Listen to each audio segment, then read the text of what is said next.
I'm just livid. Frankly, I am discontent.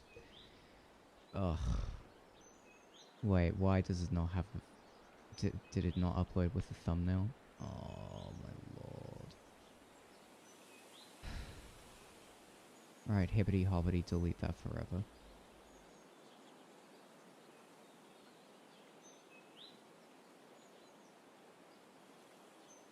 Wow, talk about rough. Talk about rough.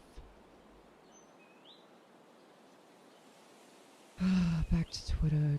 It's time to do the same thing again. Time to do time to do the exact same again. Oh, delete tweet. Oh.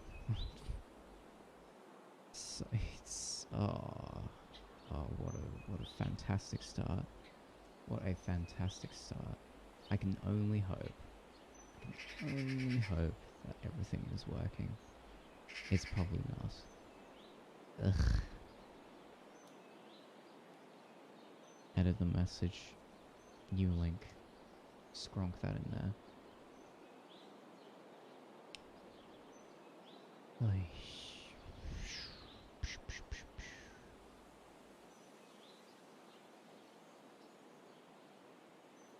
Alright, that's there. Then we're gonna have to do the exact same thing over here. And the exact same thing in here.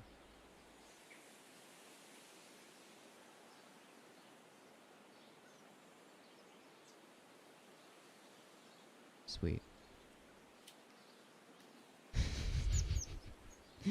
Oh dear. Oh dear. Yep.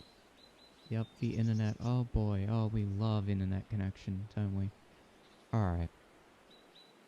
You can probably notice something that I've done in my spare time. Finally cleaned up all of the line work for the backgrounds, and goodness gracious was that a nightmare to do. I mean, for real, for real. I don't know if I'm going to include a lamp. It might be it might make sense to put in a lamp, but we'll see. We'll see what happens when we end up drawing everything else, because that's really the make or break here. Ugh. Ugh. Alright, these 3 sketches and like everything else should make up only an hour tops, I hope. I hope. I'm going at this like with a decent pace, but there's every possibility that it could take longer. I don't think it will though. I am though. So, interesting things that we need to look out for. First and foremost, her hand. Okay.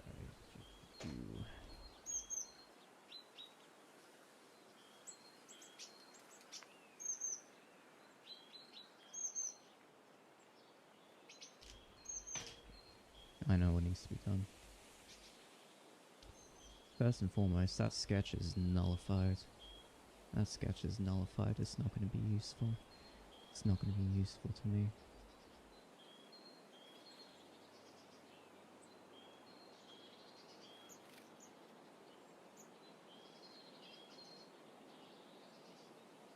Unos, dos, cuatro, cinco.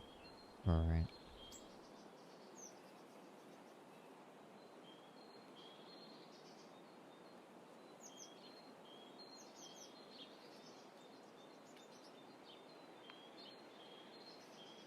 Something like that.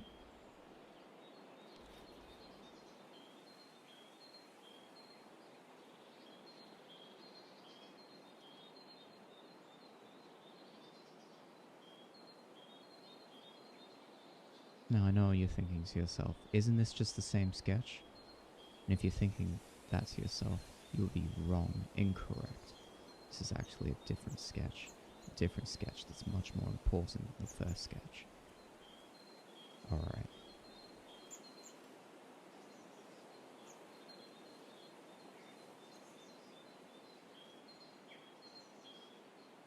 Come on, you.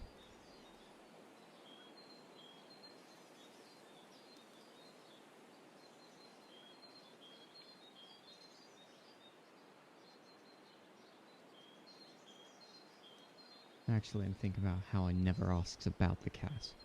What's with the cat in the stream? That is a placeholder until I get the VTuber nonsense underway. Because I'm like pretty close, but every time I open up the file, I'm like, oh, just a wave of depression just washes over me. Like, oh, fuck this. Here we go again. Here we go again. It's like, okay, it's interesting rigging everything, but like, I usually spend my free moments doing that. And it's felt like even in my free moments, I'm doing something that, you know, still requires like an amount of effort on my part. Which I'm like, oh, cringe. Kringle. But, you know, I'll move past that eventually, and I'll probably leap back into it. But yeah. Yeah. Once we get like a proper super duper VTuber face cam going, then, you know, then it'll be fine. But for now, things are just chill.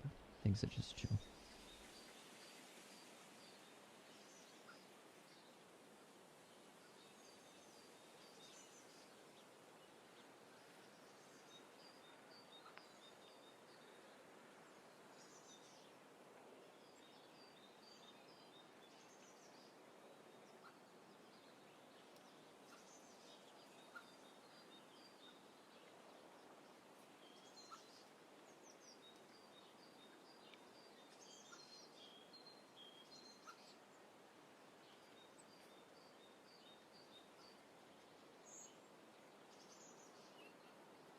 We'll probably make her hands much more slender when we go to...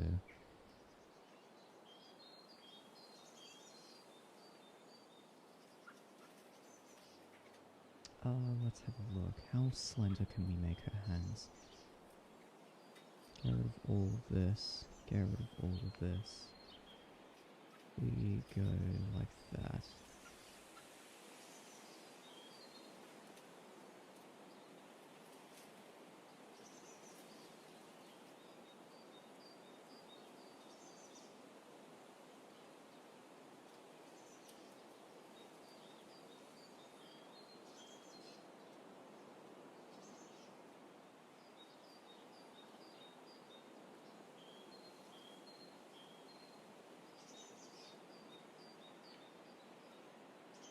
Something more like that, I think. I think if we go for something more like that.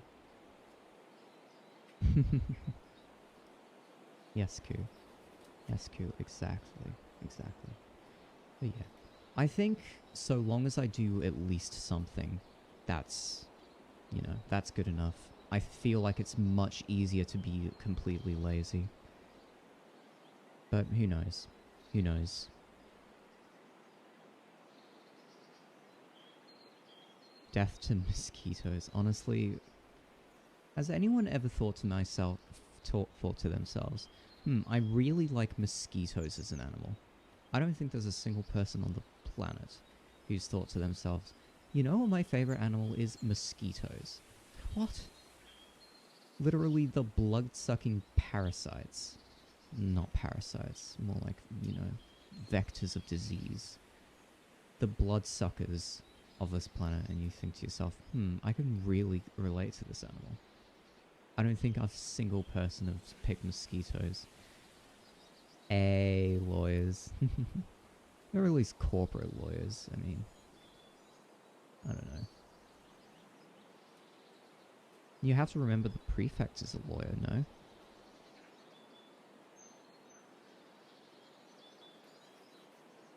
Anyway, college. What about college? As in, like, people are blood-sucking parasites in college, in which case, might not be wrong. Might not be wrong at all.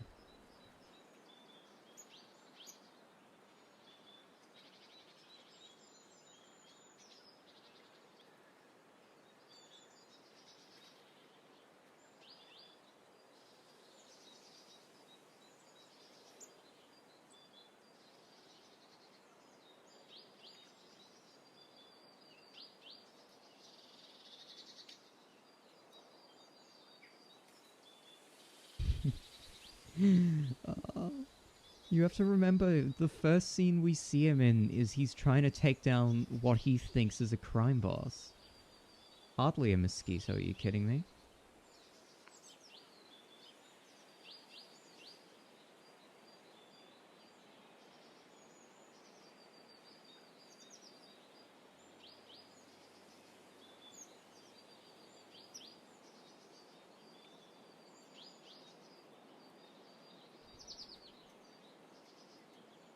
Also, I think what I'm gonna do is give her, like, black leather gloves.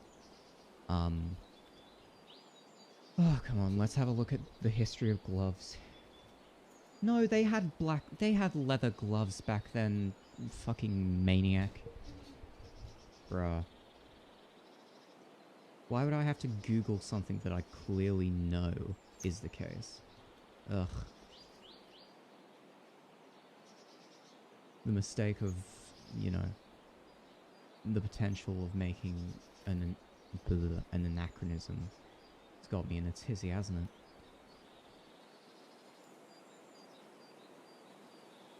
it? Well, that's interesting. What do you think a world without where prefect isn't framed for mishandling evidence? What do you think a world like that would be?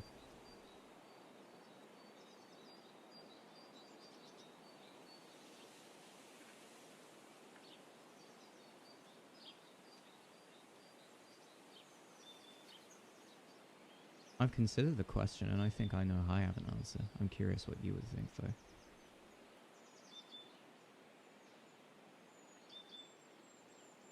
Because really, if you think about it, that one, like, frame job on Prefect kickstarted the whole story. So you have to wonder what would have happened if that never happened.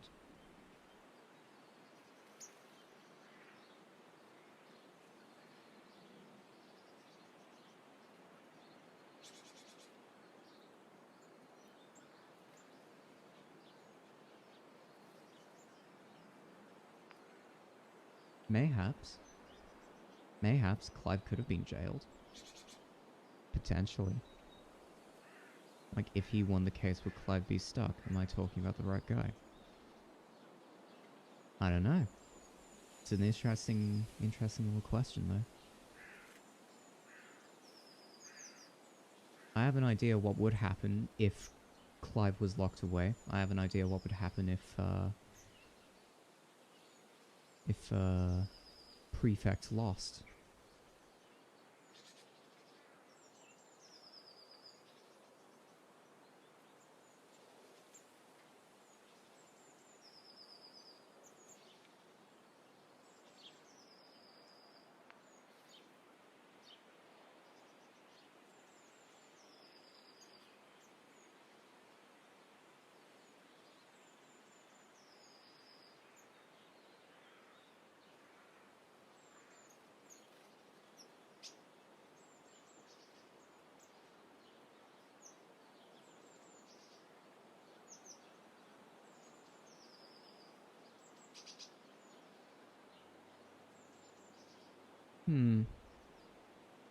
I wonder, would time explode? It's interesting, I don't know if you've noticed. I think since the very first page, time has been a running motif in my series. I don't know. I don't know, would time explode even? Is everything set in stone? I don't know. Could any of us know?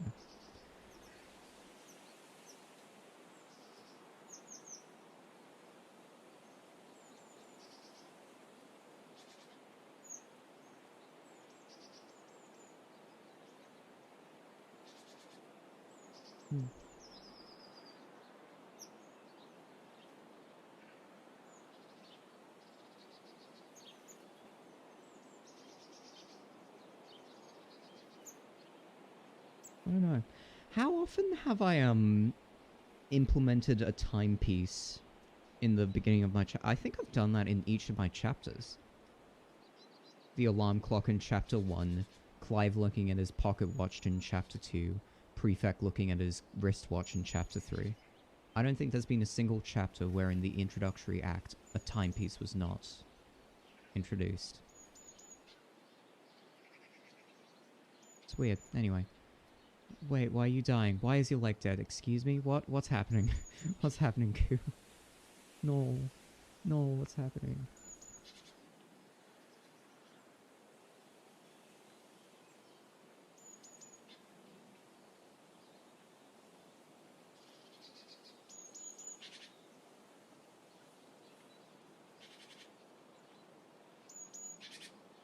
Oh, sleepy leg. I see.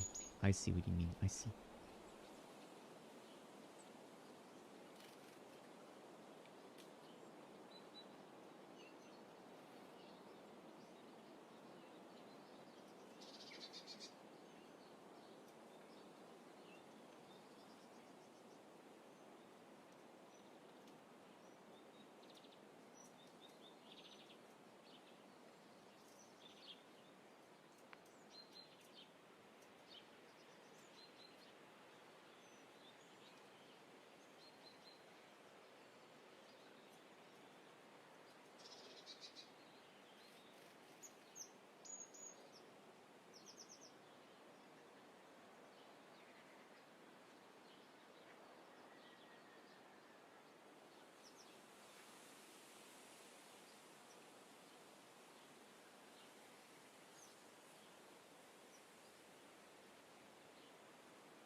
Oh my lord, I can't draw hands. Oh, that's bad.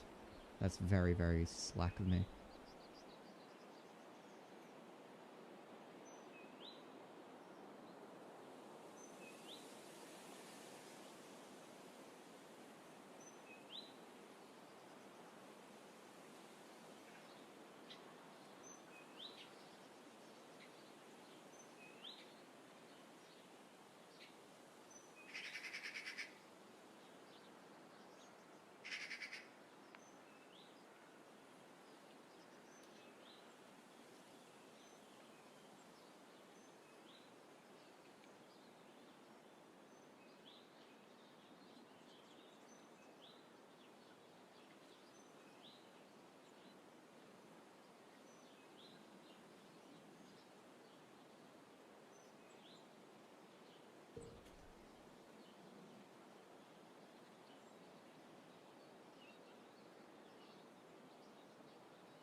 Do I have a favorite bad movie? Oh goodness, that's a good question.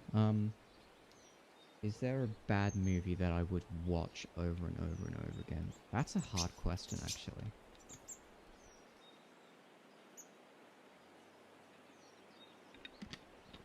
See, I have many good movies that I like to watch over and over and over again. Like, fucking, what is it? Scott Pilgrim vs. the World. I like that a lot. But I don't know if there's any particularly bad films that I consider my favorite. I don't know.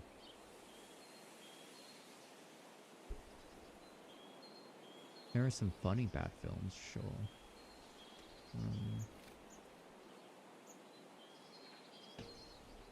Goodness, now you've got me thinking about a bad film that I enjoyed watching. Oh, what does that look like?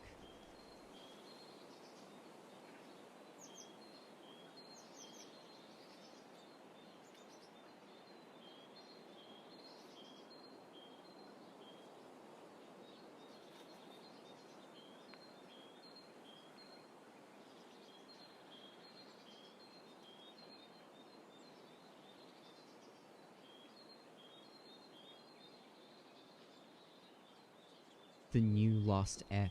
Oh, you enjoy The Last Airbender? I can see that. I can see that as being a bad film that you enjoy watching. Alright. Well, on that note... oh, what is some particularly, like... I don't know. Like, that's the thing, right? Like, either you have a film that's so bad it's okay, alright. Alright, The Room. The Room. I'm gonna have to say it right now, The Room. I know it's a cop-out. I know literally everyone else on the planet would have said, oh, Tommy Wiseau, The Room. The Room. But that's the only film that comes to mind that's so bad that it's funny. Oh, hey, Cody. Hey, Cody. How are you doing? How are you doing, Cody?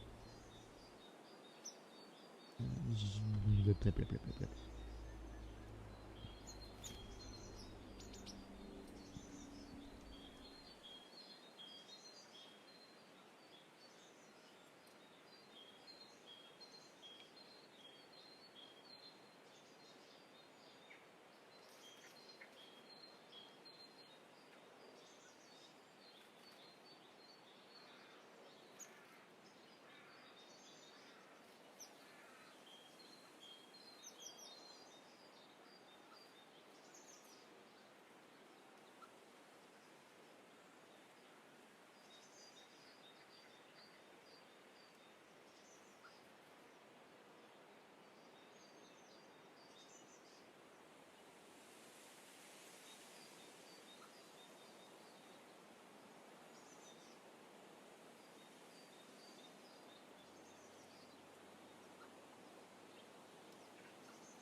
I'm wondering if I should put this down. We could probably put this down.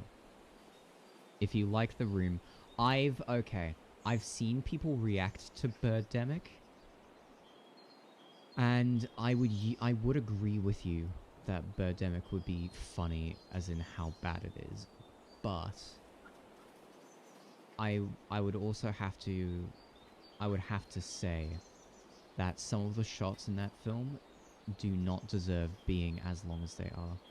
The one where they literally show him getting petrol from a petrol station, and they show literally every single part of it, I cannot agree with. I cannot agree with. Probably the rest of the movie would be funny. The thing is with The Room, right?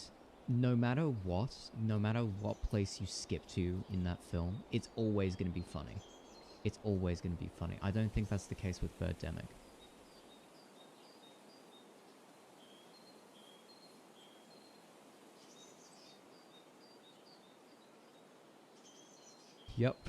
Yep, it shows him literally driving through traffic. If you want to watch a film where a dude drives through traffic, then Birdemic is the movie for you. But quite frankly, I don't want to spend my time doing that. Let's mirror canvas.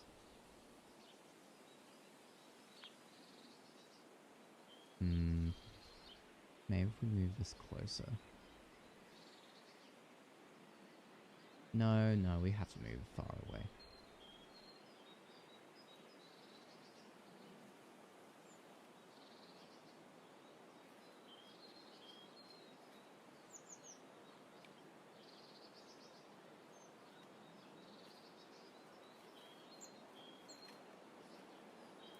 Alright, now we're gonna mirror canvas again. Sweet. Sweet. Oh, we love that. We love that. Wait, it was shot not far from where you live? Oh, that makes it even better. I didn't even see that.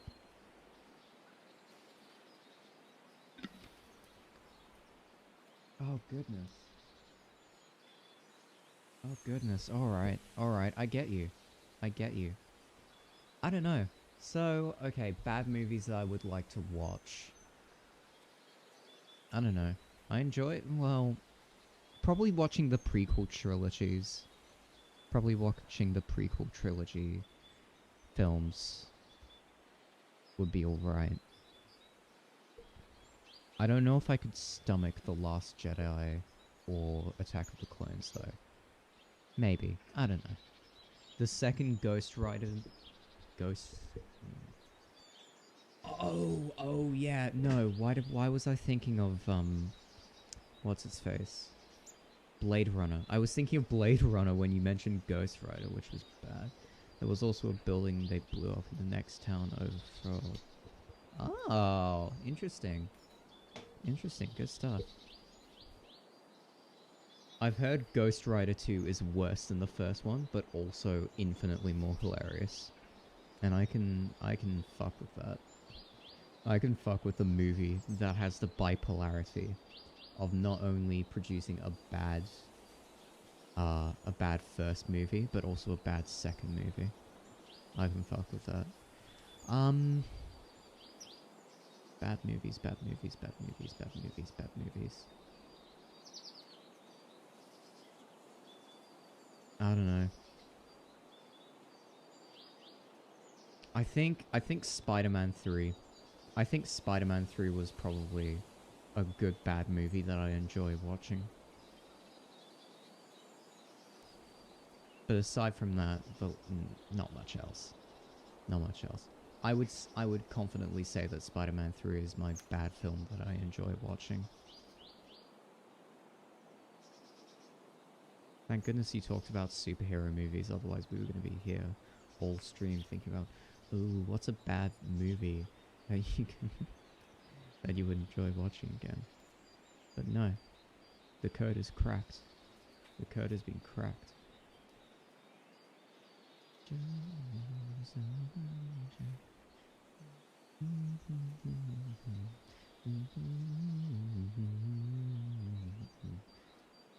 Oh, wait! Oh, Face Off was a brilliant film. I had the pleasure of watching all of Face Off with my friends. Absolutely worthwhile film. Absolutely worthwhile film.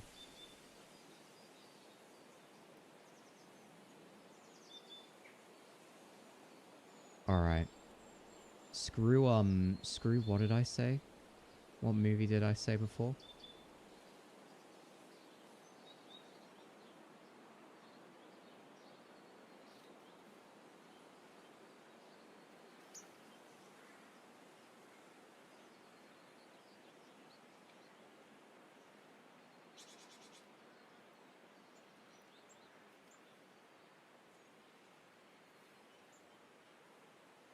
Yeah, screw Spider-Man 3 Face Off. Face Off is incredibly worth your while. If you ever look for a bad movie, Face Off is the way to go. The literal first scene of it, quite frankly, sets the tone for the rest of the movie, and that's what I thoroughly enjoy about the whole thing.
Alright, something to that effect, I think.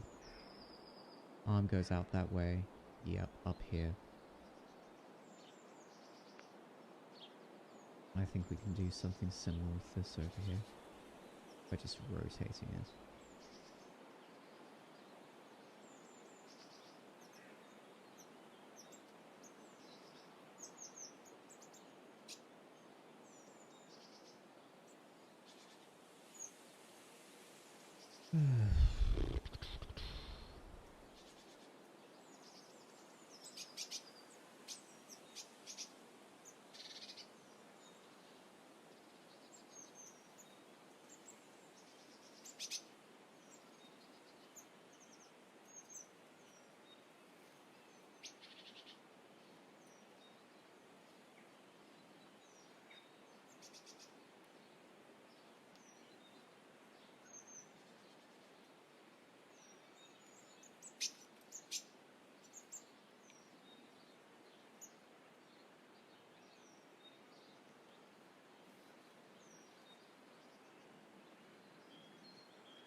We'll worry about the sleeves some other time.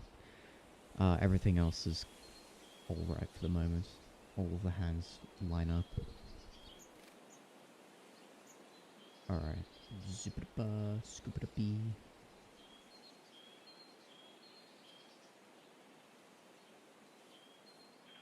Oops. Oh, new panel. New panel.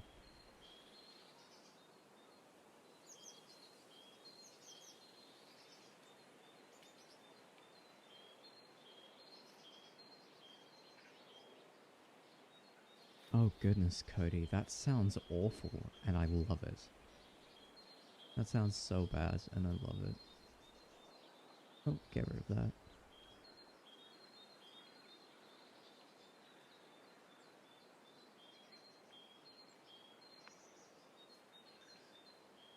Where was the other one?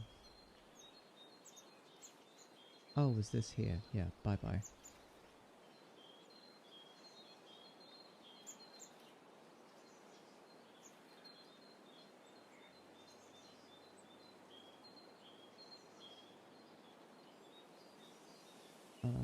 Yoink. We can yoink that.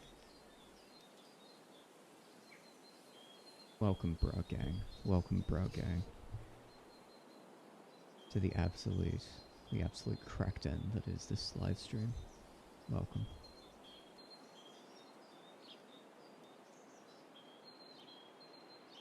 Oh, I see. It's this guy. Pog, we love to see that. Ah, yes. Ah, yes.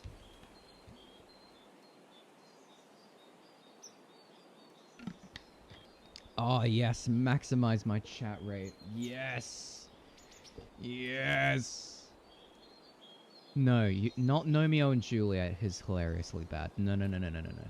Sherlock Gnomes is the shit.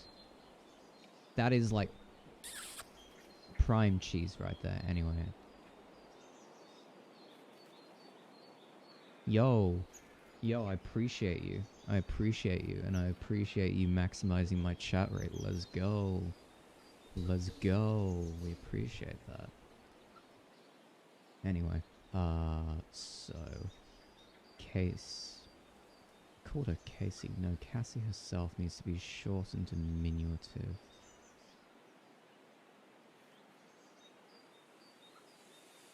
Center panel.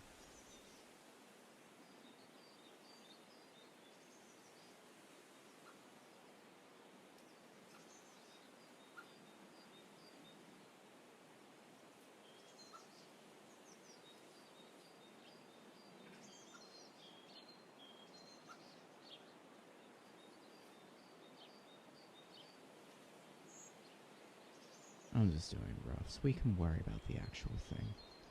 We can worry about the actual sketch once we get there. Worry about the actual sketch scene.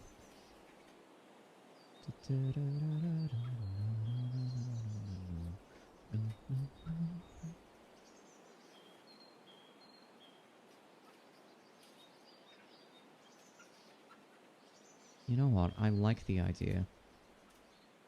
Nah, it's okay. It's okay. Don't apologize for your spam. We appreciate the spam.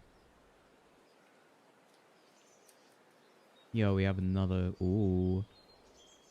Ooh. Oh, yes. We're gonna start a gang... We're gonna start gang violence in my chat. Yes. Yes, I want to see a fight.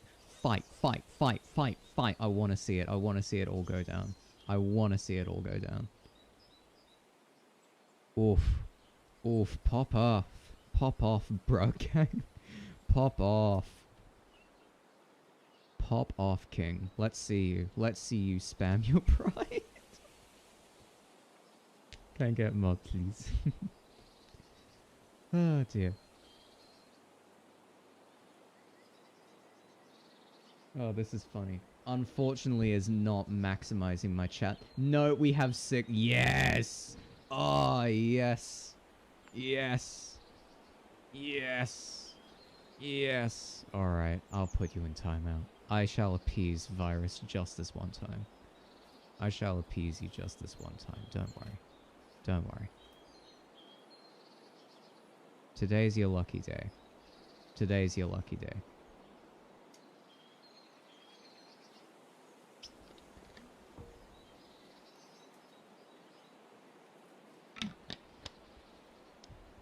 Well, don't thank me just yet. After 5 minutes, he'll be back. They'll be back. And then we'll have to contend. Then we'll have to contend once again. But for now, we're just chilling. We're doing our thing. We're doing our thing. How small should she be? Good question. Good question. How small should she be? Where's the doorway? Should the doorway be up here? Or... How funky do we want to be? There's more spam and... No, did they leave? Oh, I'm gonna be so upset if they left. Oh, that would be so sad. Oh, that would be so sad. Ugh. Ugh, the sadness has hit an all-time high. Oh dear.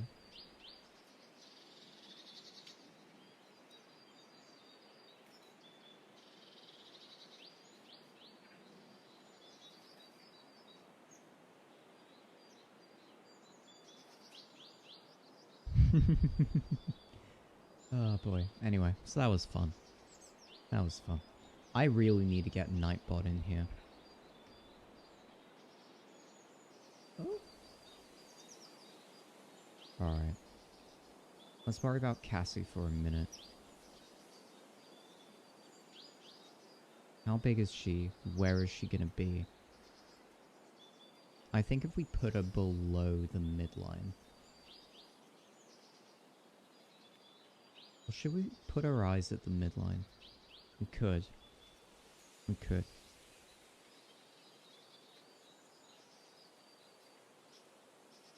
Nightbot, you get 100.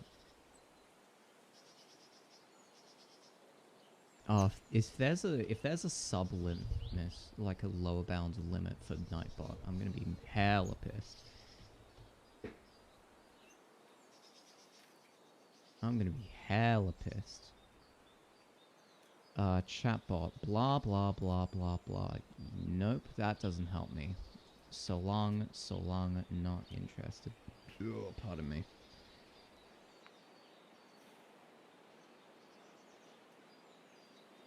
Alright. If that's the case, and I don't think it would be, but if it is, very unfortunate. Oh yes. Ew, this kid, this YT is trash. 50 subs, ew, trash. Hell yeah. Oh, well this isn't fun. Alright. So long. Toodles.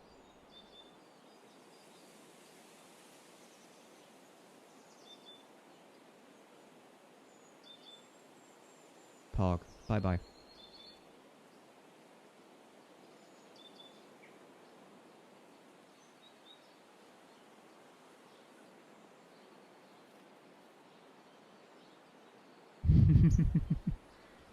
Oh, there we go. That's funny.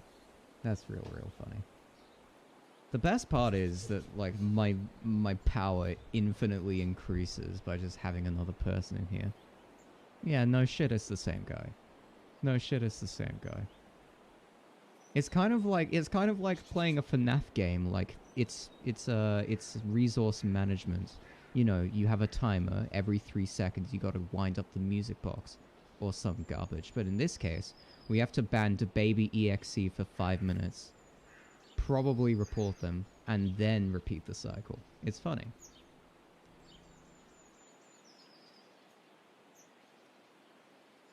Oh, it's this guy. Alright, bye-bye.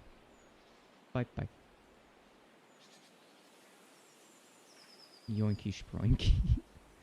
Ah, yoinky sproinky. I'm curious. Messages. Oh, yo, that's Pog. That's Pog. Oh, that's madness. All right, I'm happy for that.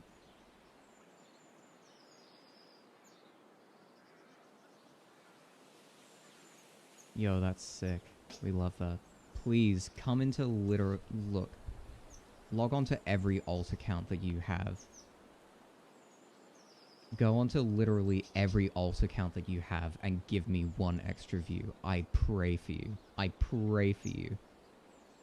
Official.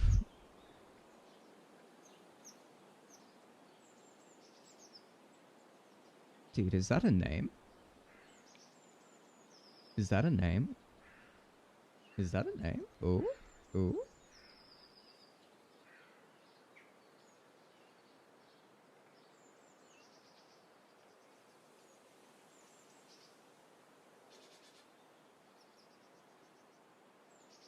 Oh, mate. Alright, bye-bye. Toodles. Toodles. Sayonara. Sayonara. Mine enemy. Sayonara, mine enemy. Alrighty. Alrighty. Don't worry. Wait, nah, that was done. Alright. Well, that was fun.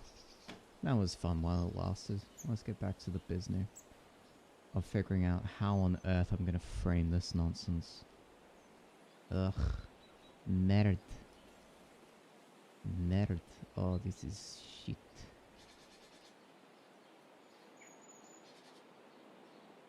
I think the issue is that obviously the thing ends there. And then Sidewalk is over there.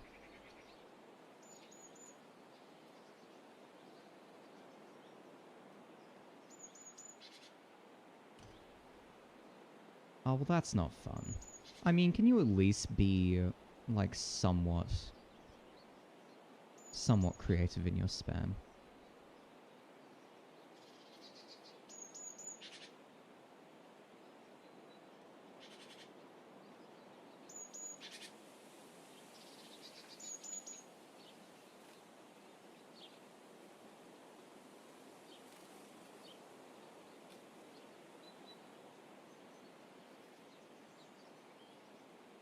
There we go.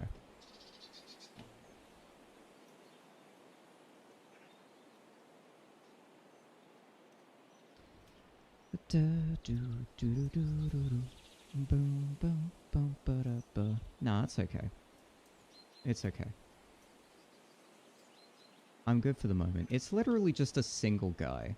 It's literally just a single guy on literally like 17 alt accounts. And it's funny. It's funny.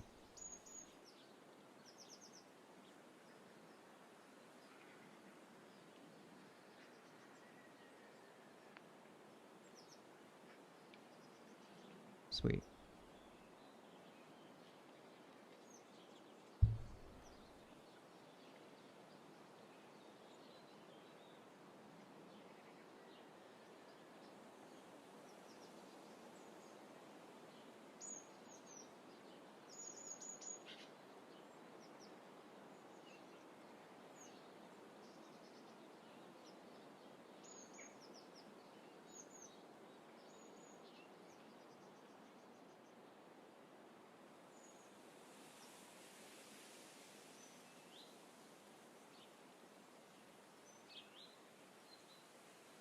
Hmm? How did Q get mod? Q's been around here for quite a while. I trust Q. I trust Q, that's why Q gets mod. And don't worry about flexing the power, Q. I can handle it for the moment, but just in case. Just in case. But, like, for now.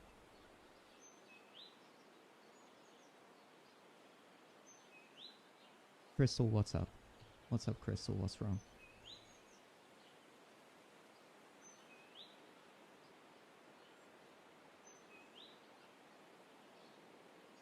Yep, alright. This is the wake-up call to tell me that I really need to get Nightbot on here. Oh well.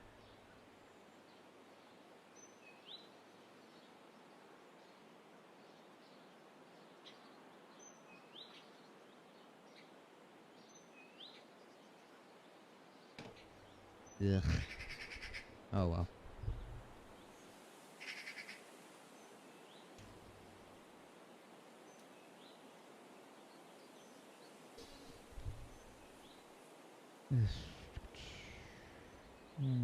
Yeah, let's get rid of that.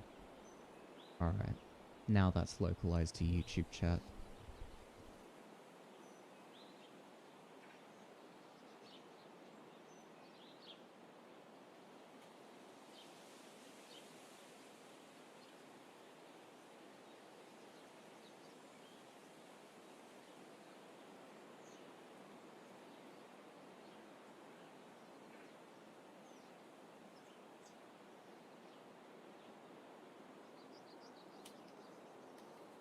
Yeah. Alright. Take care.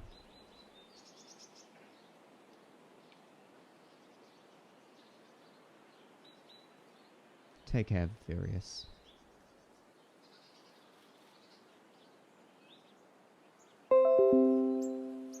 Oh, thanks, Process Lasso. That's so cool of you.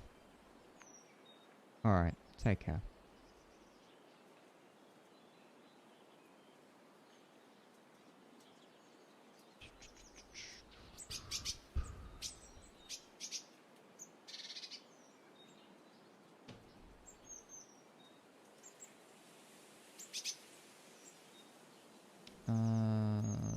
How are we gonna do this panel? How are we gonna do this panel?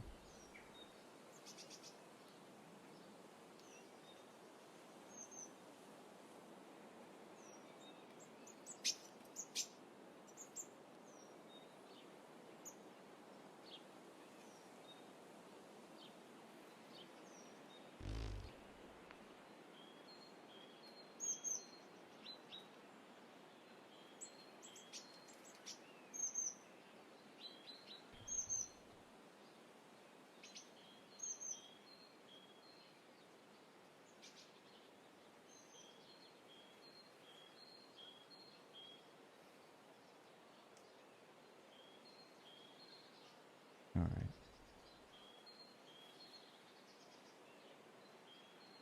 Step, step, step.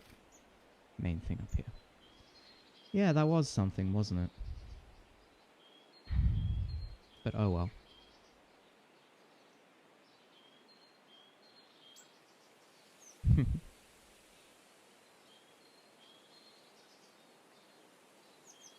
So I'm curious. I'm going to assume that it's you and Cody who are still left. Which is fine. Hmm? No, don't apologize for all that. That's okay. That's okay.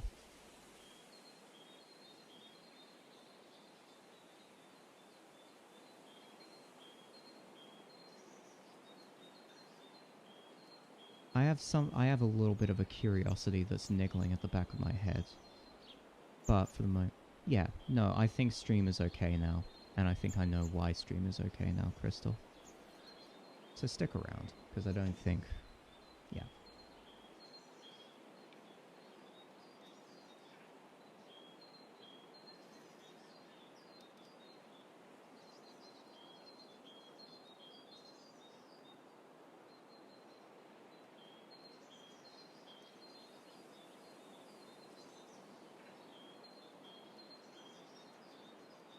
Sweet.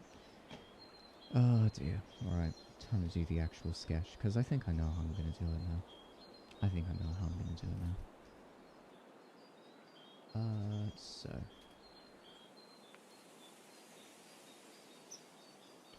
That's another thing as well. What on earth does Cassie look like?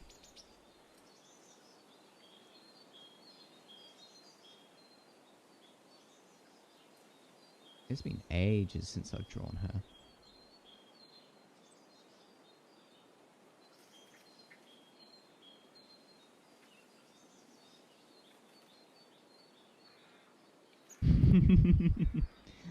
Oh dear. Well, we've already used the phrase neck bit. You've already used that phrase, so I don't think there's any, you know, taking that back now.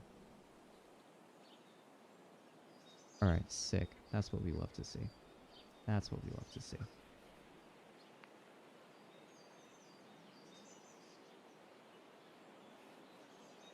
Dang, not a single alt account subscribed to me and all of that. That sucks.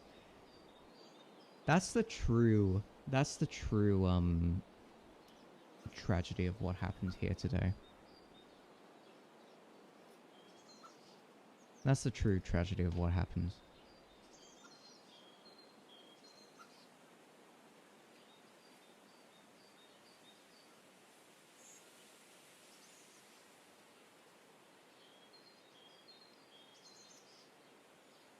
Wait, we actually got dislikes? That's funny. It only shows me likes, it doesn't show me dislikes. Good shit. Good shit. Alright, that is funny.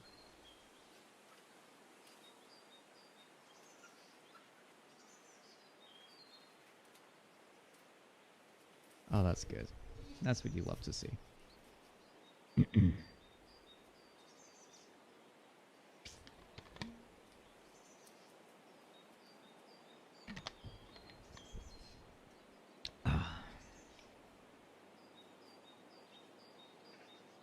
Yeah, anyway.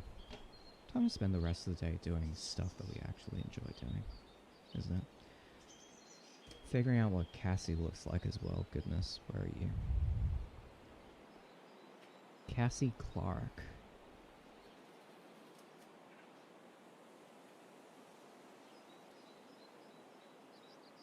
Okay, I think I know what your hair looks like. I'm gonna fix up your nose. I think I know what I'm gonna do for a hat.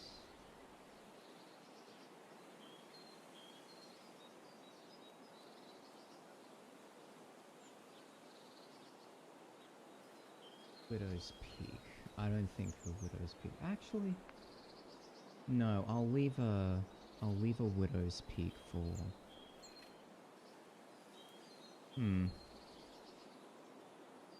Who knows?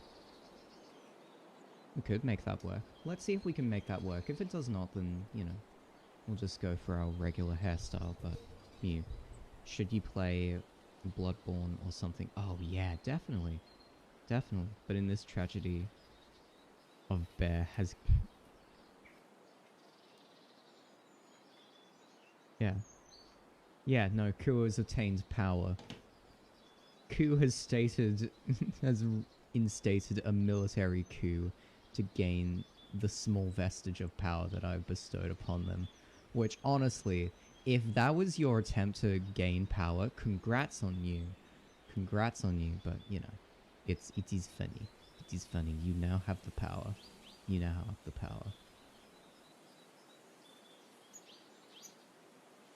So, what do you look like? I think I know what I'm... we'll see. We'll see.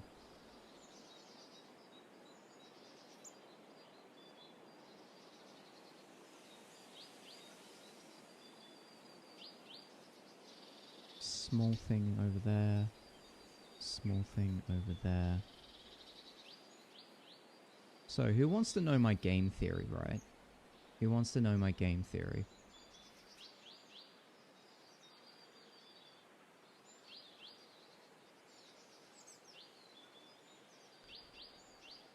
Because crazy idea, but not crazy idea at the same time. Not crazy idea at the same time. You want to know what I think?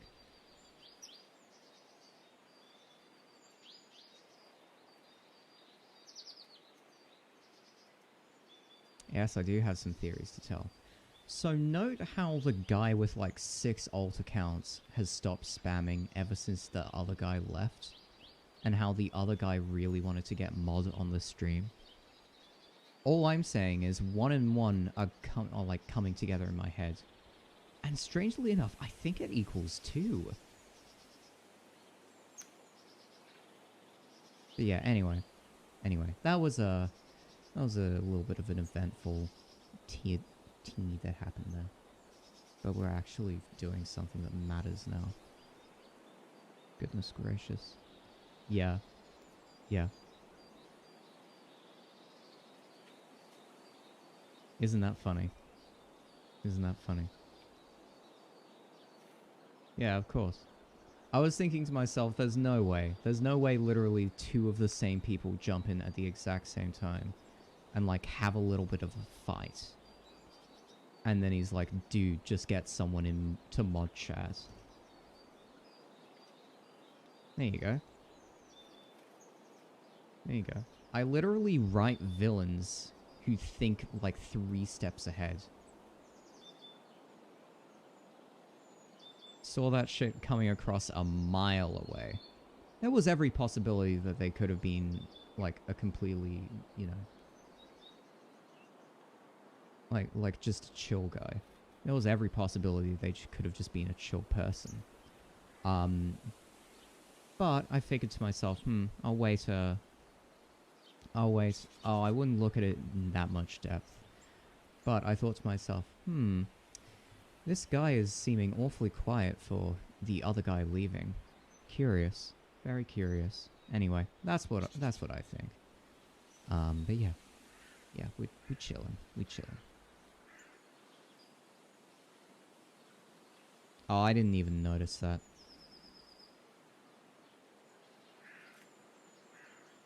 But look, if they thought like that was gonna, you know, that was their one slip up, their one oopsie doopsie Walter White moment, where they have the magazine on the shitter. That's like incredibly 3-head. It would take a lot to fool me. A lot. Anyway, where are our eyes? So, we're just gonna sklonky, then cronky, then sklonky over here, and cronky over there. Does that work out well? That does work out well, doesn't it? Not her final face, by the way. We still have, like, a couple of things to fix up before we, have something that I'm moderately proud of. And so what does a tiger's nose look like? Let's have a look. She isn't a tiger, but is meant to be tiger-inspired. Should be mentioned. Have I seen El Camino? Yes, I have. I really liked El Camino, and I especially liked the ending of it. It was good to see that finally, after everything that happened, Jesse got to live some semblance of a happy ending. And you know, it made sense with the license plate. What is it? The license plate slogan of Alaska, which was "Live free or die." It made sense. I liked it. I think Vince Gilligan is a god writer. And yeah, that was one of the many moments where I was like, yes, I can finally feel complete in my life. Thank you, Vince. Thank you, Vince. Very cool. Very cool. Thanks for making that show. And making that movie, as a matter of fact. Yeah, I'm gonna try a Widow's Peak on her first, and if that doesn't end up working, then we can do something else. But you know, it's good for the moment. It's good for the moment.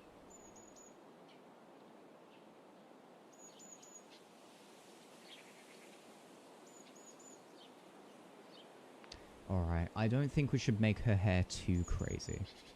I think that's a huge misstep if we make her hair too crazy.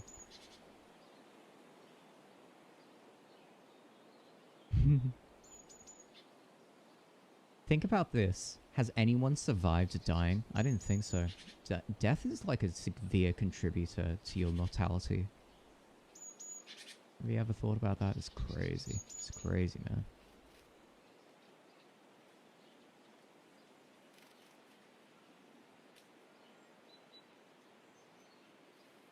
Okay.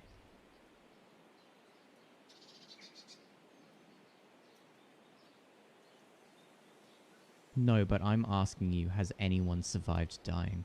And I don't think there's a single person who has.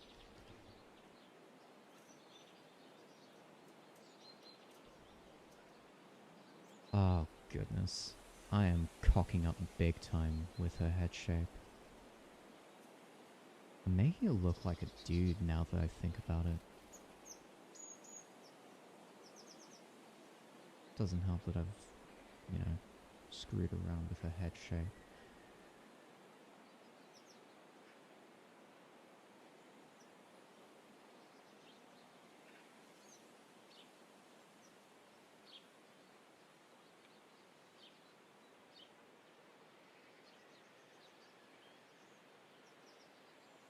What about ghosts? Are they really dead? Yeah.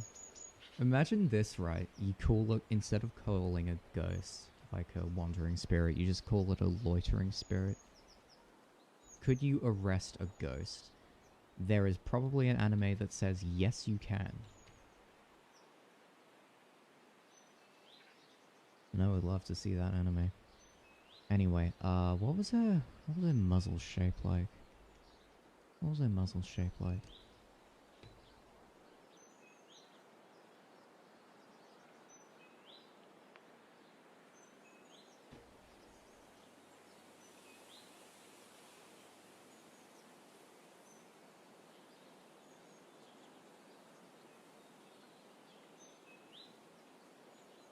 I'll worry about the hair afterwards.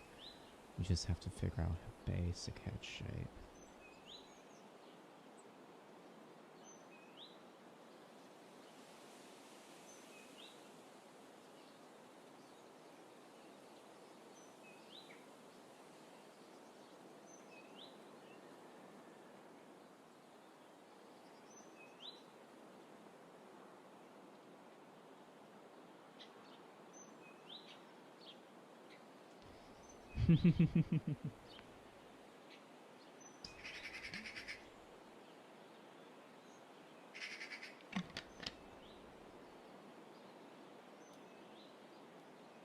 Can we make her face look cherubic? I think that, like, the main issue that I have at the moment are the size of her eyes. But those are like her eye sockets. Like, her actual eyes are probably going to be, like, that big. Or something close to it. But, you know, more tucked in. More tucked in, because, let's face it.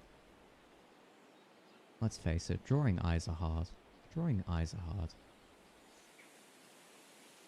You either get it right or you get it hilariously wrong.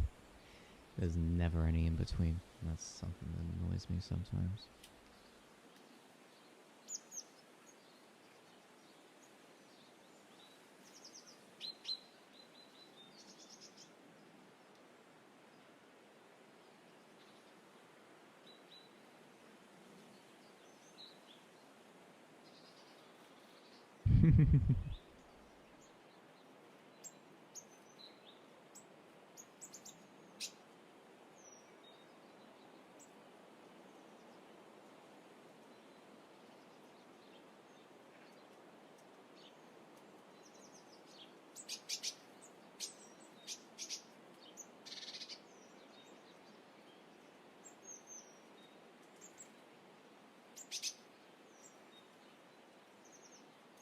This was what it was like designing Eve's head for the first time.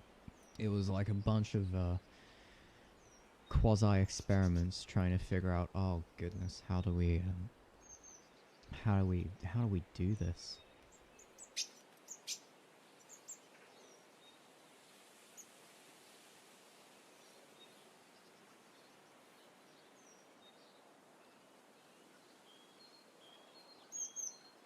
There we go. That's what you love to see. That's what you love to see.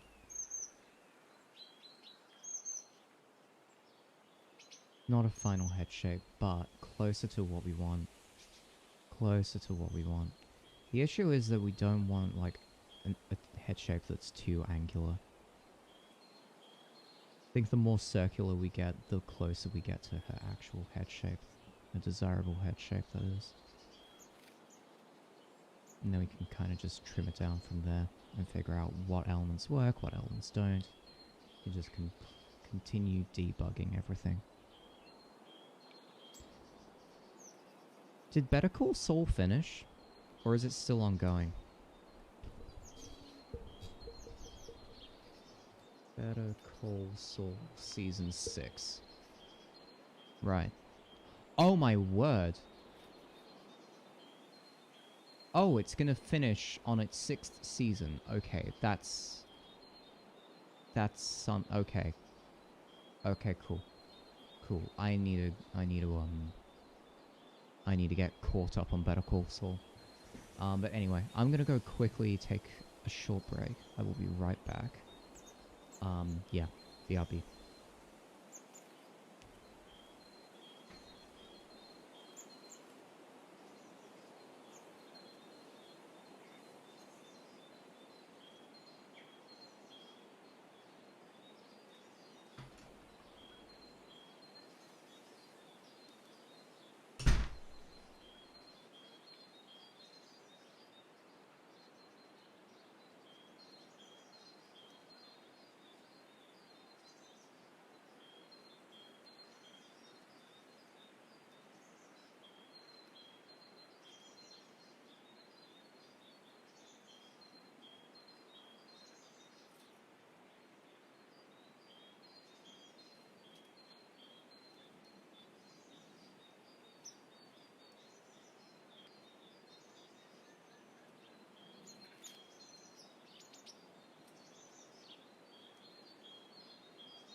Ooh, I am a ghost and I disappeared and now I have come back to haunt you.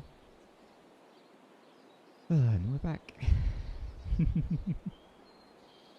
Alright. Now we gotta figure out.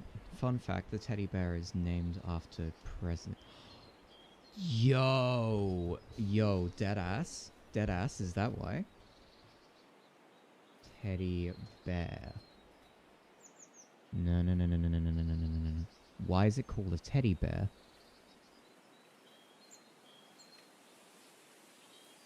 He and his wife Rose also made stuffed animals, and Mitchum decided to create a stuffed toy bear and dedicate it to the president who refused to shoot a bear.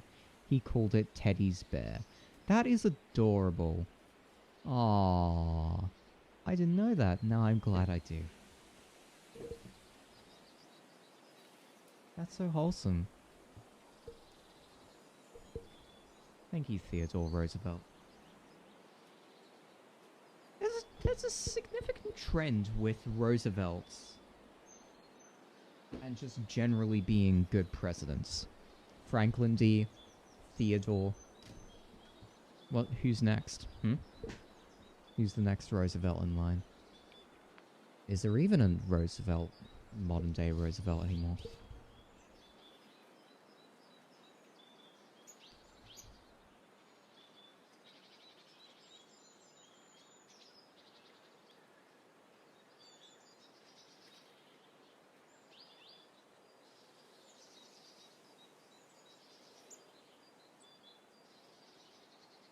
Oh shit!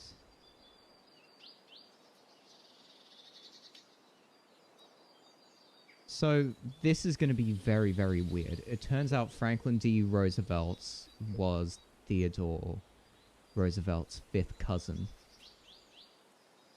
And Franklin D's wife, Franklin's wife Eleanor, was Theodore's niece. That's weird. That is some crazy stuff over there. That is a... Oh my word, the Roosevelt family has its own... Oh, has its own wiki entry. Wow. Cool. You gotta love some good old, very questionable family practices.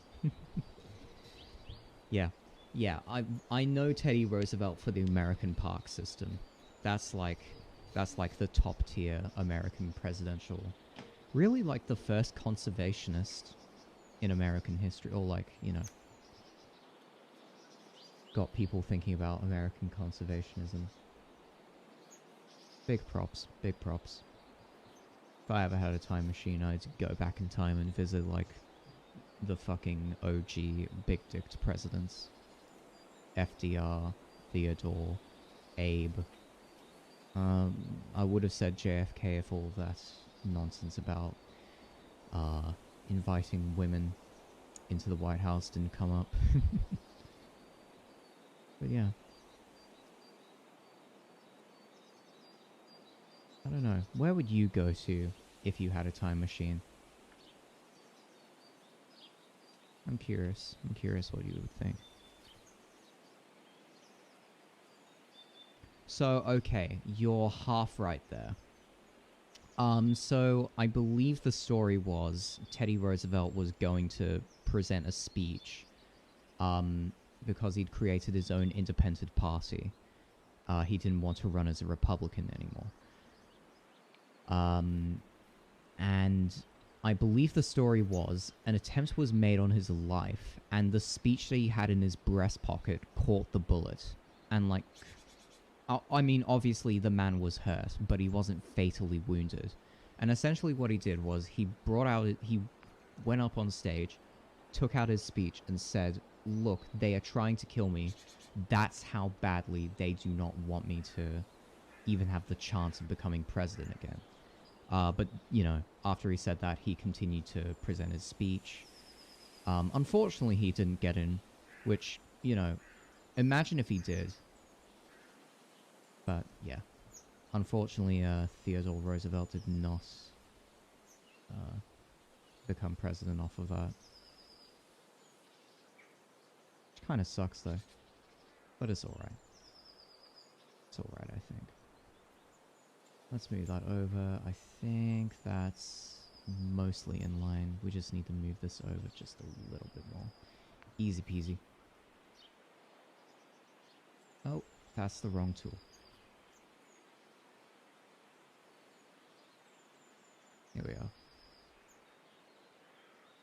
think the important thing to make about Cassie is that she's meant to be a generally happy person. But also, like, you know, easily drawn to be sad.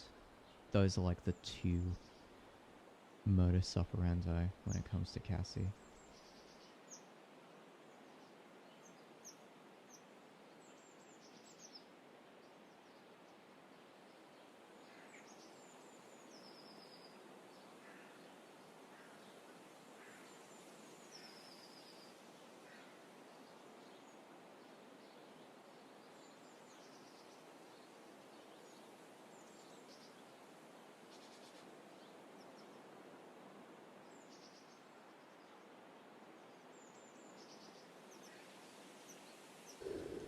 Hmm.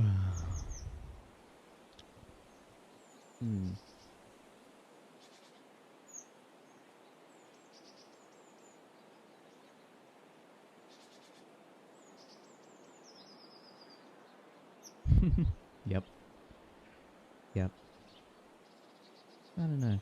Wait, the Confederacy. No, the Confederacy was still a thing back then. The Confederate Army was still around because that was the Civil War. Yeah, I know my American colonial history. Yeah. I wonder what Abraham Lincoln would think of looking at the the Republican Party nowadays, or just like the whole conservative movement. Wonder what he would think of when he sees people throwing a hissy fit about their cultural heritage, statues being torn down. I wonder. I wonder.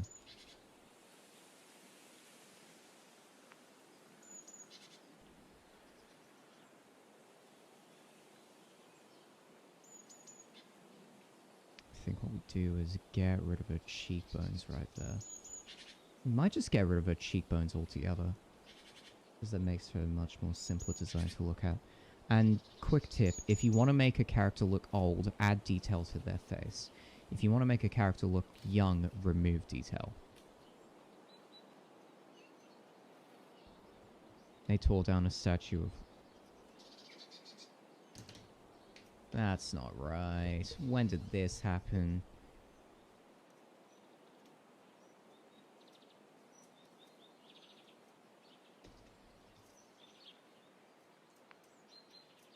Statue torn down. Who was it torn by? Portland protesters.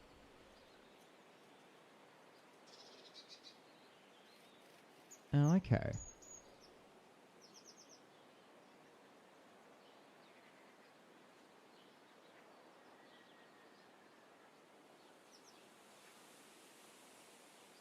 Where was this? Ugh. These bloody little scumfucks want me to turn off my ad block because my precious establishment news source. Meh. Oh my Portland, Oregon, pull down statues of former presidents Lincoln and Roosevelt and broke windows. Indigenous Day of Rage. Looking. The protest a riot. Yup.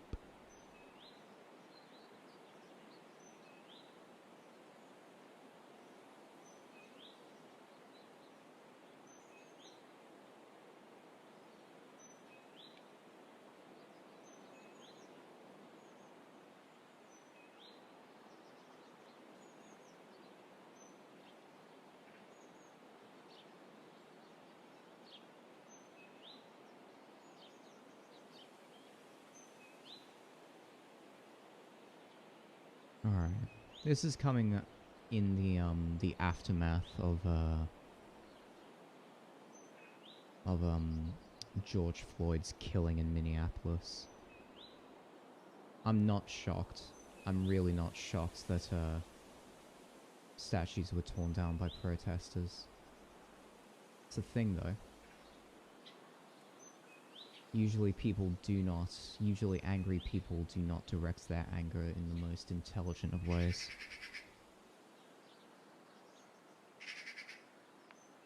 Yeah. I don't know. I think that's more representative of a riot mentality rather than a political ideology. And, you know, maybe it says a lot about how America treats race relations that a riot broke out where a statue of Abraham Lincoln of all presidents was torn down. Makes you think. Yeah, well, riots don't usually get things done. It's usually the, you know, I hate to say this, but it's the people in government that get shit done. And when you have bad people in government not getting that shit done, then, you know, you get modern day America. Oh. Oh no. Hi, Virus. How are you doing? How are you doing, Virus?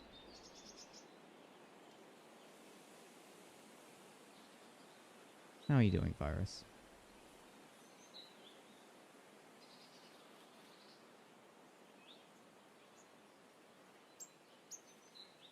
I still figure out how to draw her fucking face. Goodness.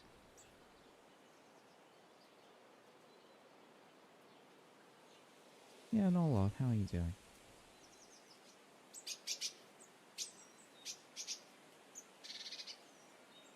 We'll see if, that widow's peak of hers makes a lot of sense. I mean, if it doesn't, then we can just get rid of it, and that's okay. If it doesn't make sense, then okay. All good. You know, it can stay. I think this should stay. If it makes, or, you know. But, like, if it becomes undesirable, then probably get rid of it. So... let's have a look. Face, face, face. Right now, looking like...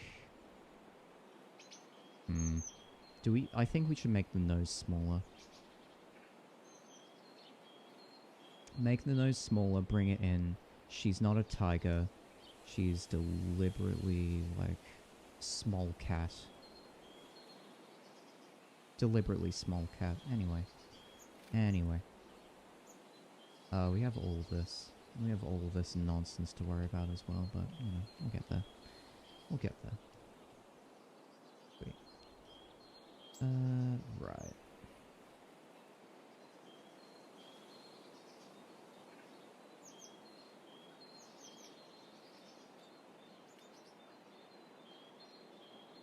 Sweet. I know that reference, I do not remember where it is from.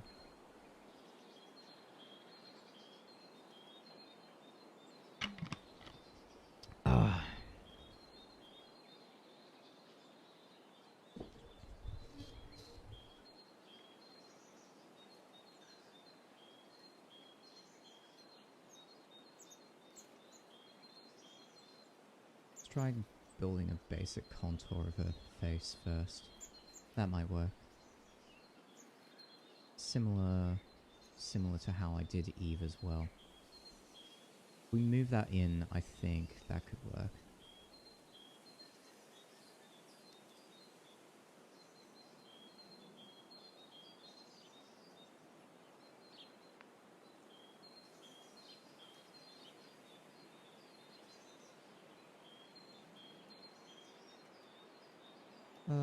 Cherubic? I think that's Cherubic. Cody Bear, we need to assemble like a...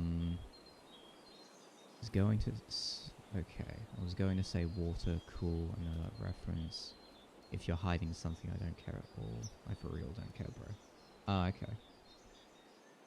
Nah, we chill. We chill.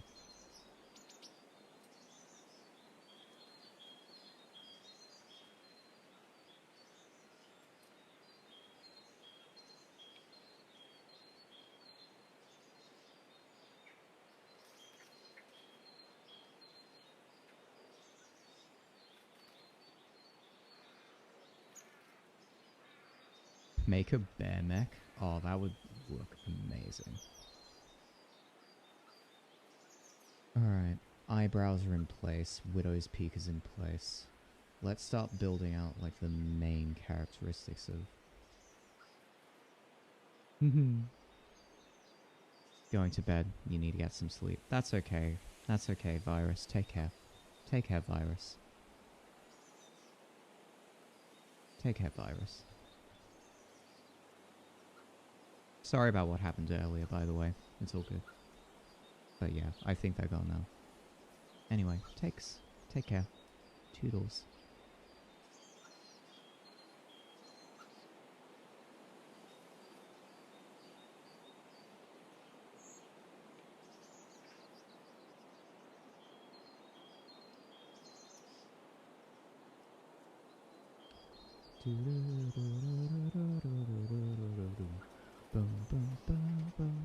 Oh, thank you so much for your sub, Virus. Thank you so much.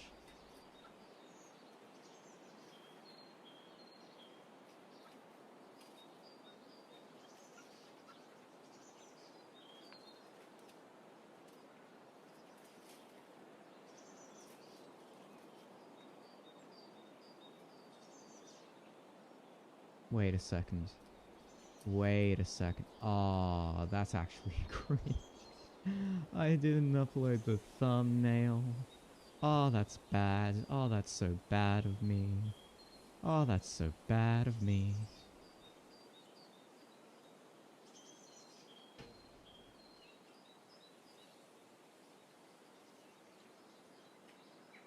Hi, Crystal. Hi, Crystal.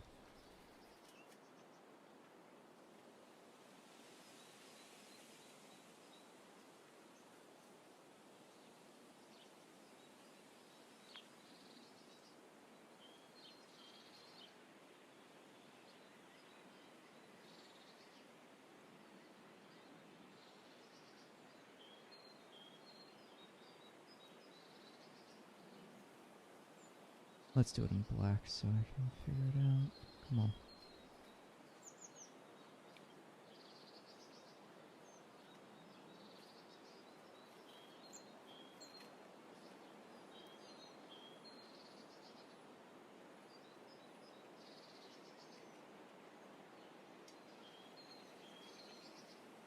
This isn't final, by the way. I'm just doing an experiment to see how it would end up looking like.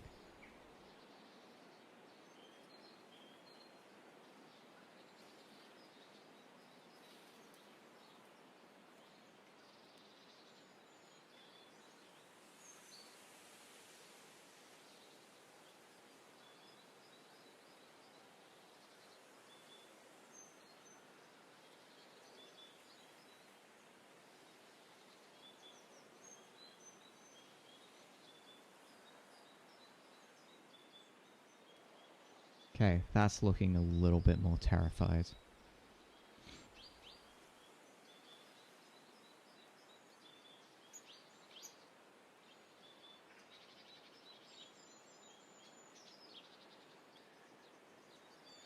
I think what we do is we do a face-on profile like what we got over here, and then angle her face down. Because I've been trying to figure out what her face looks like from straight on. But we need to figure out what her face looks like angled down as well. So let me just doodle a little bit. And yeah, I think we'll keep the widow's peak.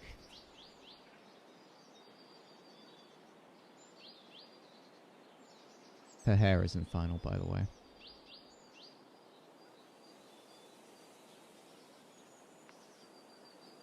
Should she have curtainy hair?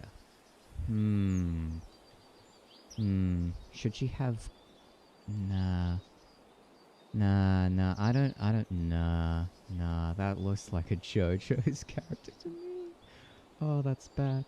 Oh, that's bad.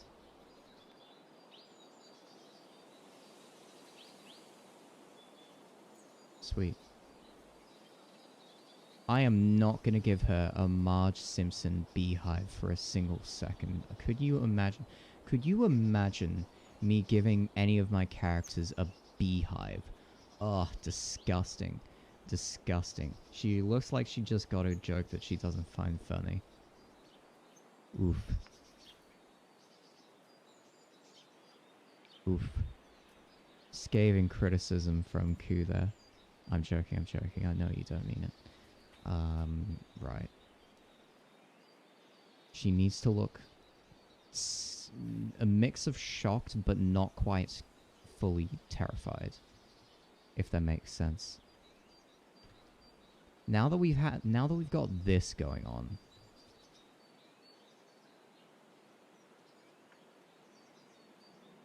I don't know.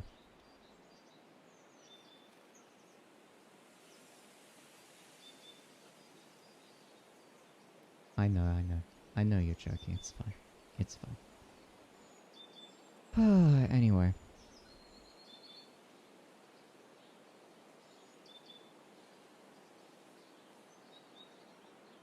Yeah, I think her final hair is going to be something more akin to this.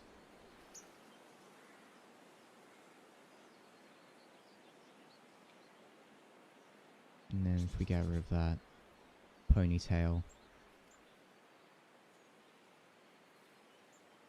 Ponytail.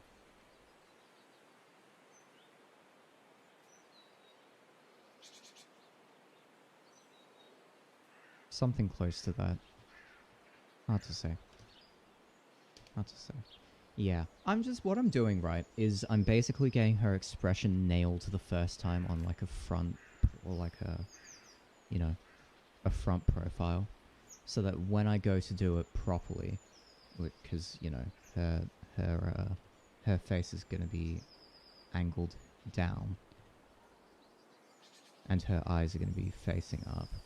I basically have two ways of doing this. I can either have her head craned up so it's face on with the camera, and that would probably look more disturbing. Or she could be looking down at her feet. Eyes are actually looking up. I don't know. It depends. It depends. But I'm going to spend enough time playing around with this here until I come up with something that I'm happy with.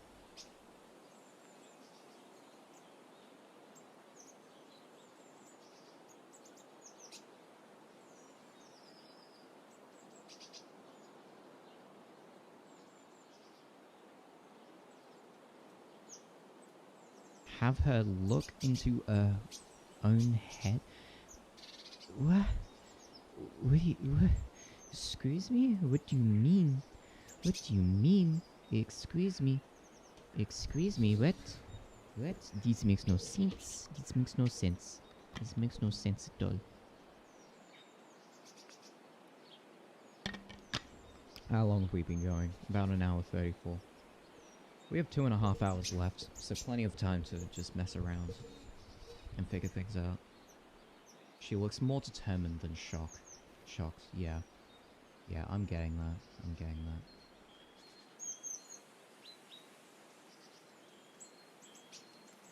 So, question is, how do we fix such a thing from happening? Yeah, no, I'm gonna be here for that long.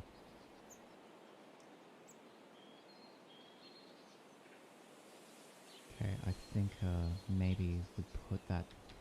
Okay. I think maybe we put that down here.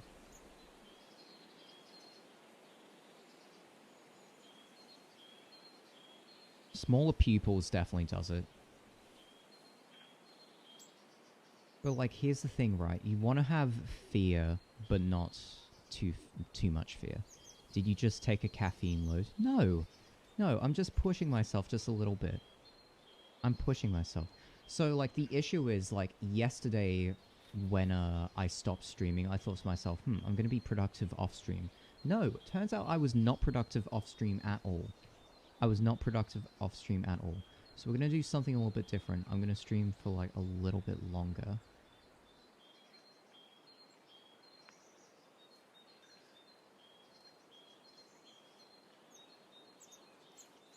Yep, that's shock. Yes, I do need you. Otherwise, I find myself getting off topic. Otherwise, I find myself getting off topic. Oh, yes you are. Yes you are. You really are, though. Really are.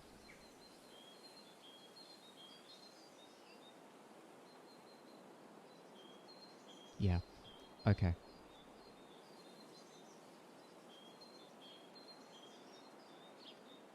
Now, granted, she does have, like, the French pencil stripes for... or pencil markings for, like, her eyebrows, but trust me. Trust me. Trust me, it matters.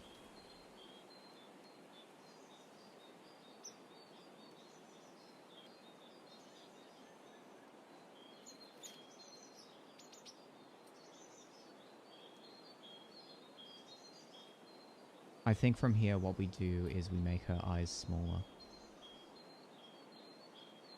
We got something good going on here. But we just need to make her eyes smaller and put her in the right position.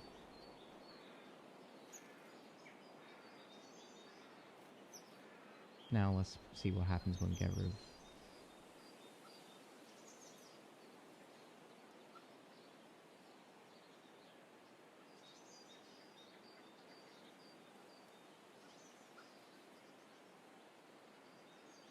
Okay, I have an idea. Let's get rid of all of this down here.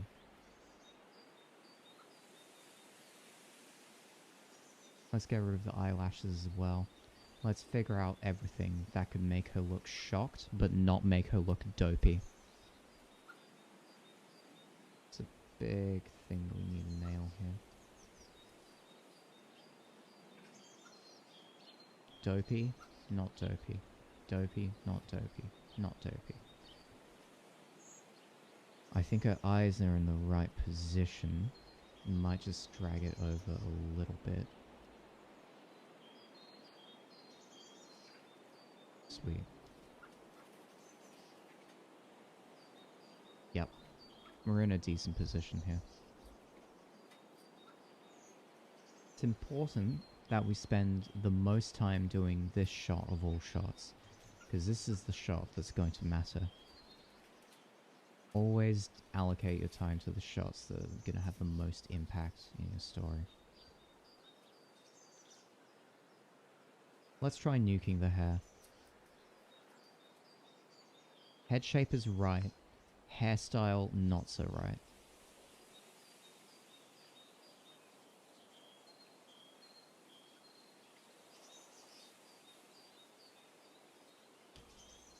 That could work. That could work. I just need to know what she looks like. Yep. That's pretty much close to what I have in the original design.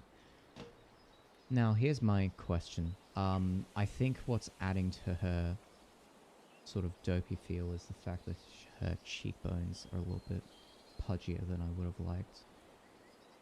So let's slim it down just a little bit.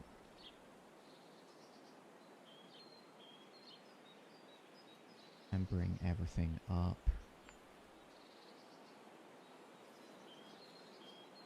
I think that's more in line with what her design was in the first chapter.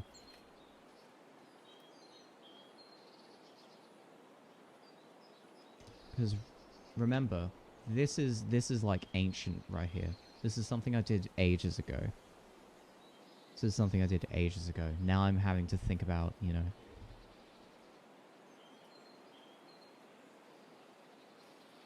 does Cassie look the same as she did back then, and other considerations like that. And should I have her eyes closer or should I have them further away? Small things like that that really just add to it.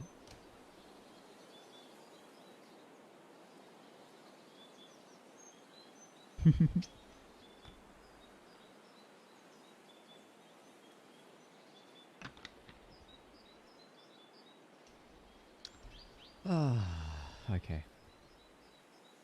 That was the good. Let's have a look at some old reference sheets for Cassie, shall we? I'm gonna keep calling her Casey because one of my friends is called Casey. Refs 2021 refs. That is Clive. That is not the girl we're looking for. It's not going to be under final. Maybe it's going to be under pending. Have a look at something that's ancient. What did Prefect Final look like? Ugh, yucky. Bye-bye. Not a fan.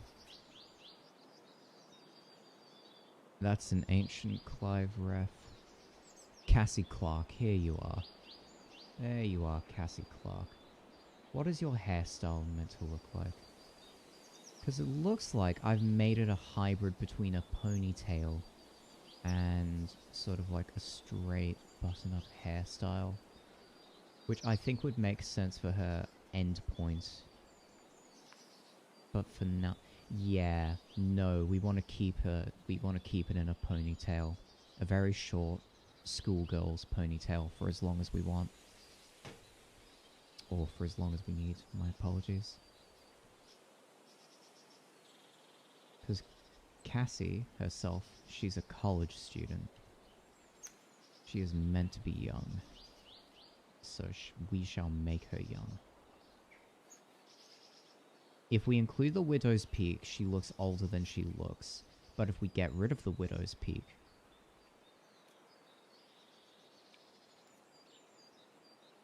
Here's the thing. Do we stick to something that makes her look old, or do we stick to something that makes her look young? That is the decision we make on this day.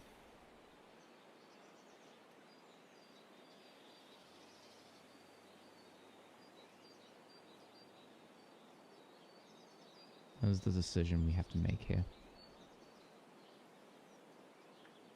It's almost oh, your song?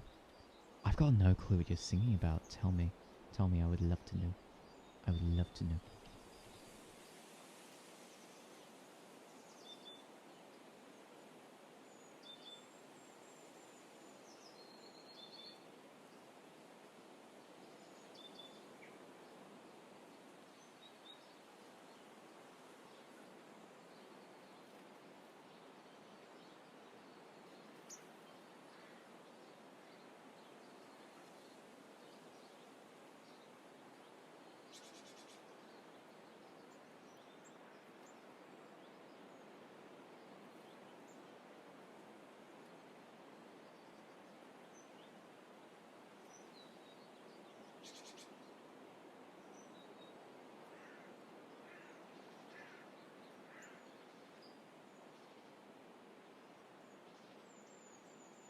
Anyway.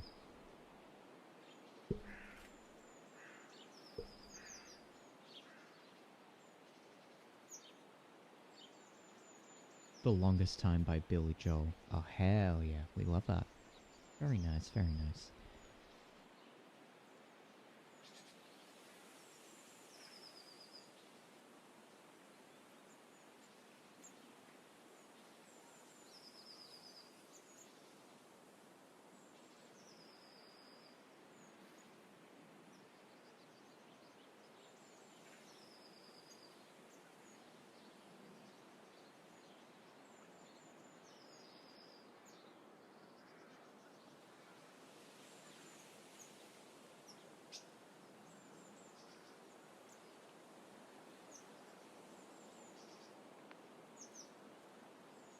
Oh, now we're finally drawing Cassie Clark.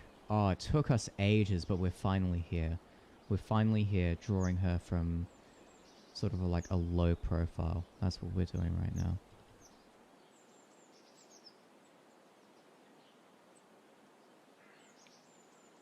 She's wearing her turtleneck, her college jersey. Well, like, not really a jersey, but, you know.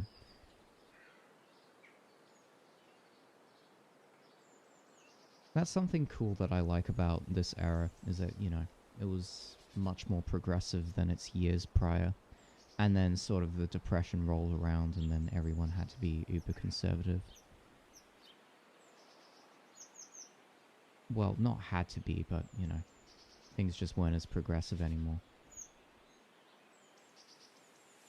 And, you know, nowadays we live in the progressive explosion. Yeah.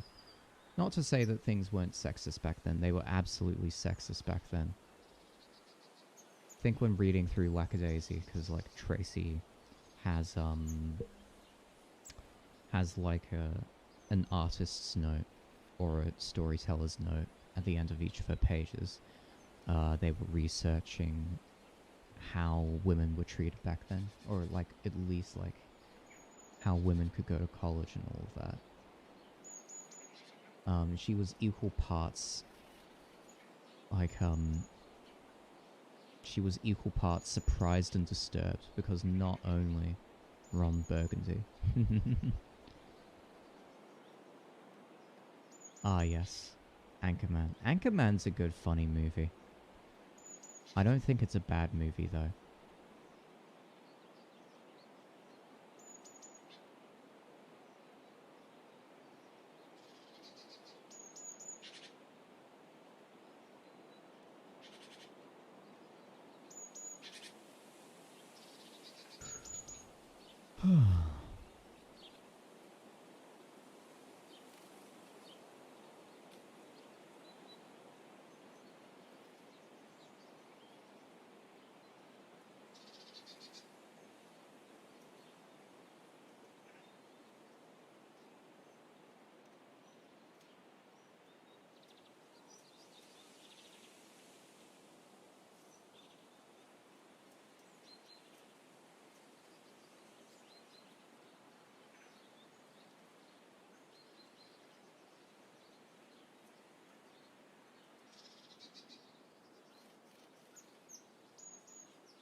I think she should wear trousers. I think that would be the smart decision to make.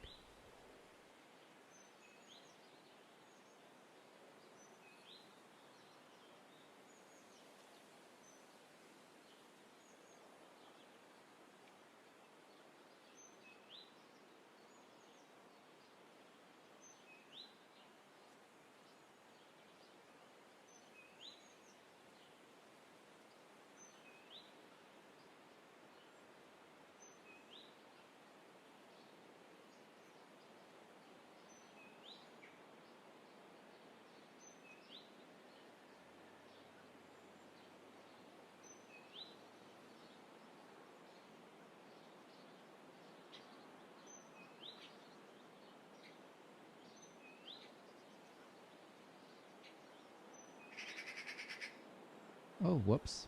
Let's put that back on, shall we? Get rid of that. Oh, whoops.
Alright. She looks small. She looks small. That's what we want. That's Cassie.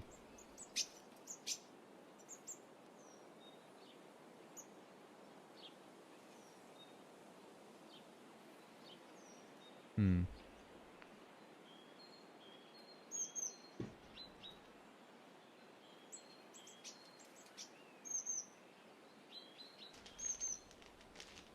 Alright,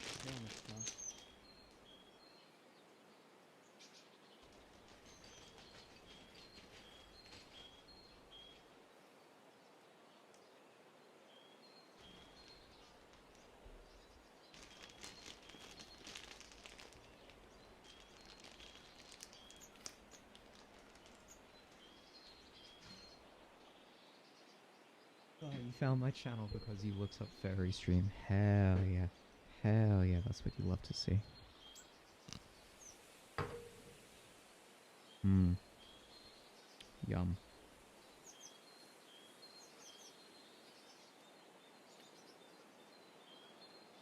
I think I remember you telling me that.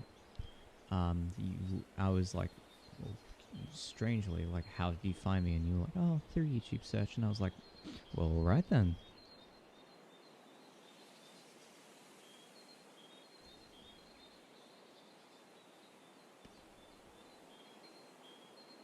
Yeah, you just kind of appeared one day. It was weird. You weren't in Feral's server by any chance, were you?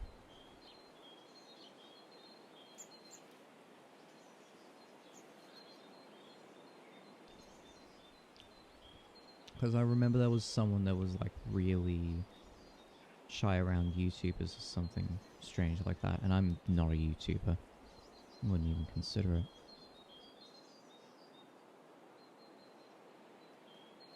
Yeah, I don't know. I don't know.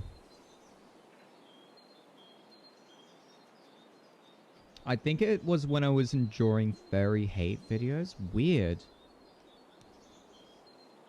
That's very, very weird. And so what? Did I convert you or something?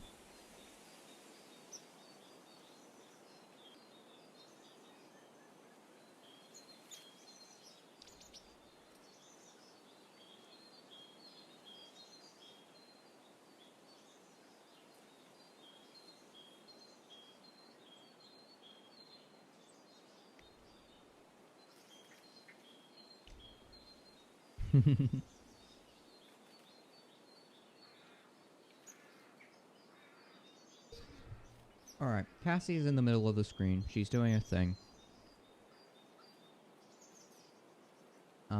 Yep. Then we just got shadows to worry about. Then we just got a single eye to worry about. Got a drawer walking down the street, and that'll be simple because we weren't figuring out what her design was meant to look like.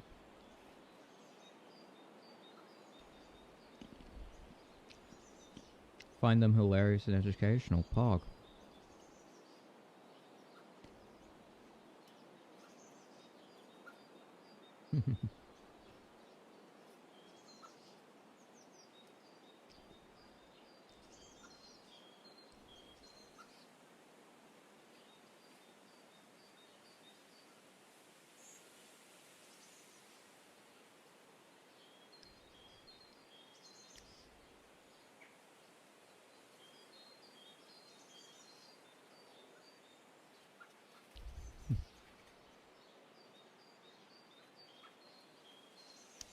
Oh, I see. I see, that's why. That's why, that makes a lot more sense. Yeah, go on, Cody. Knock yourself out.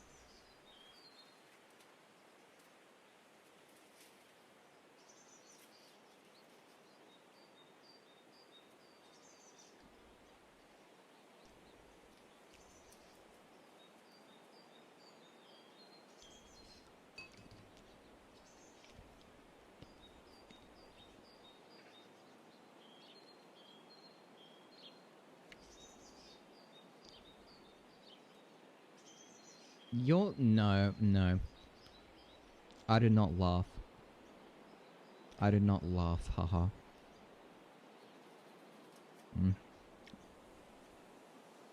I don't know. I feel like a lot of trolls nowadays are a lot more boring. Because, like, we just have guys who spam the N-word trying to get a reaction. And it's lame. It's lame. There's nothing creative about it. There was one guy There was one guy that we tried to keep as a pet, and I thought that was incredibly funny. But then they ended up spamming, like, I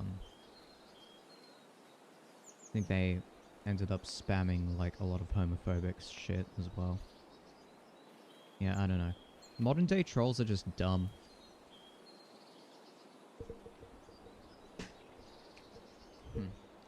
What the gay deer say when he left the bar? I don't know, what did they say? I swear if it's a sex joke, I'm gonna be so mad.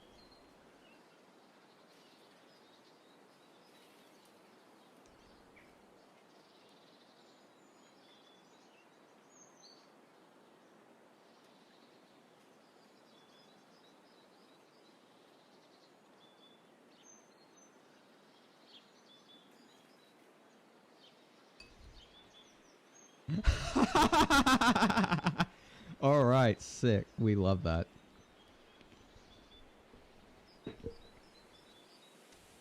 That's incredible. I love that.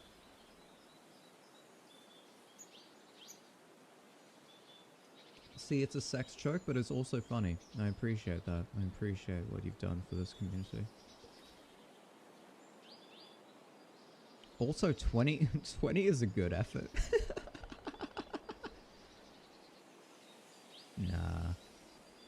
Nah, I don't know. I don't consider myself the promiscuous type. I'm just a small cat nerd who draws the cartoon animal comics. That's what I do.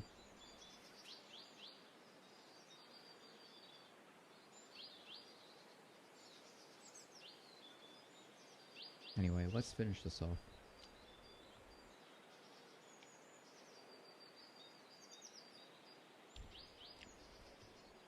Because right now,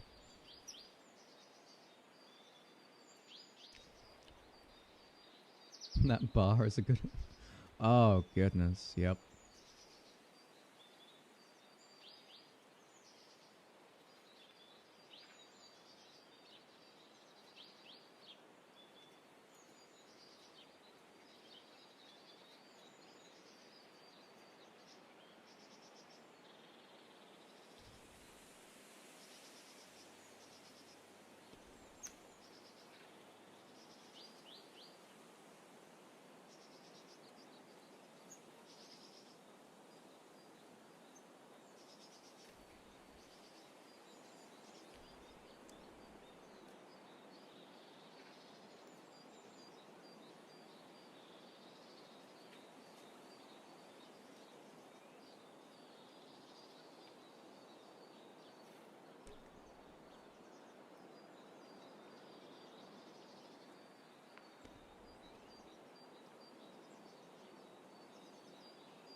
Imagine a bar getting good reviews because of the patronage.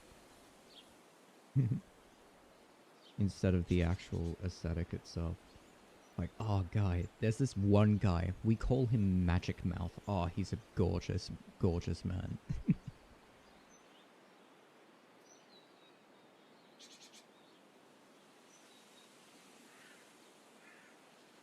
Imagine that's why your bar gets 5-star reviews. It's not for the actual establishment, it's for your patronage and stuff. Yeah, chilling is good, Crystal. Chilling is good.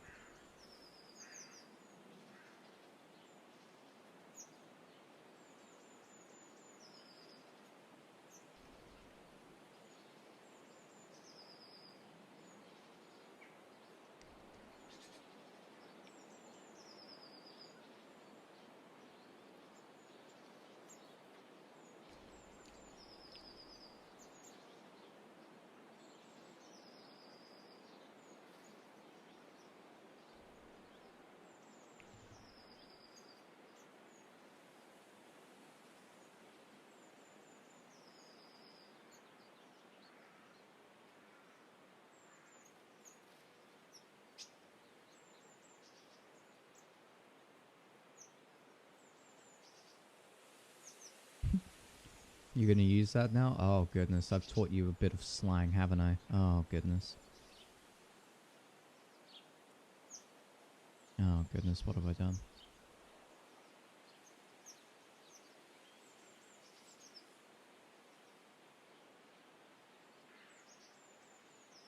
It wasn't actually a deer, it was you. Oh goodness, that sounds awful. Oy moy. Yikers is what we like to say to that.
Oh goodness.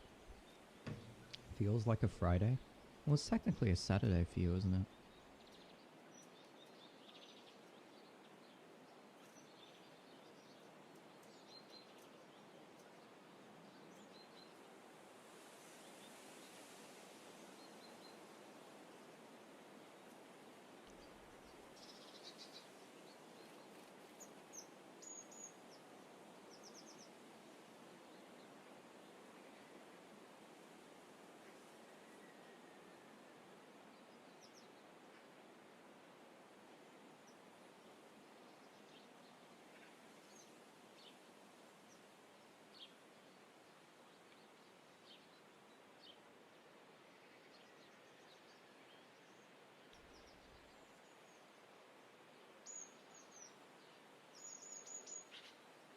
What if bacon was healthier than salad? Oh.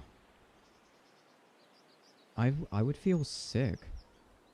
Because I like trail mix. Although granted, that would make alcohol... That would make wine. I'm a bit of a wine freak. That would make wine actually beneficial for your health. And I don't think that would be good. That would be good for my well-being.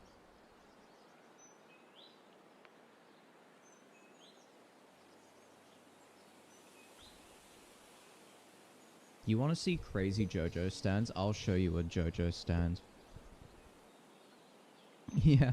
No, it's so good. I have a monthly subscription, right? Come on. Are we back? We should be back. There we go.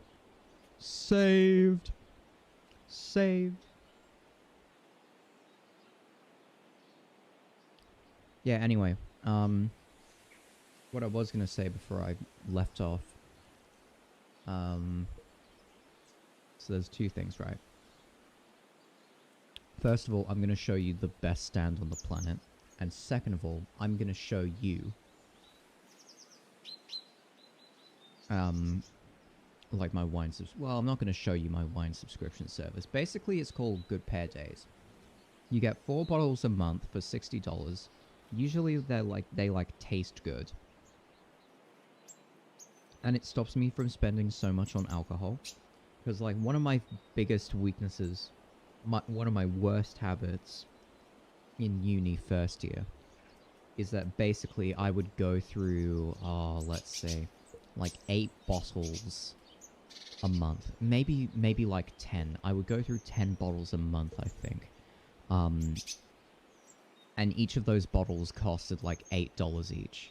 And that was just not good, both for like, you know, both for like health reasons and financial reasons. So I figured, well, okay, if I'm gonna spend enough money buying booze, I may as well buy the good stuff. And so I have a subscription service. Each of my bottles costs about $15 each. So I pay almost double for my bottles, but I don't buy bad bottles nowadays. I buy bottles that I actually enjoy the taste of. And I end up drinking less because I have less bottles. It's good. It's pretty good, and I would highly recommend signing up to a wine subscription service. Just don't blow through all your bottles quickly.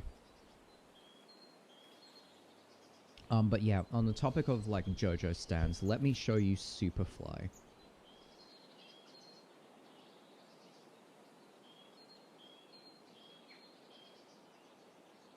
Do you want to see a stand? This is a stand in JoJo's.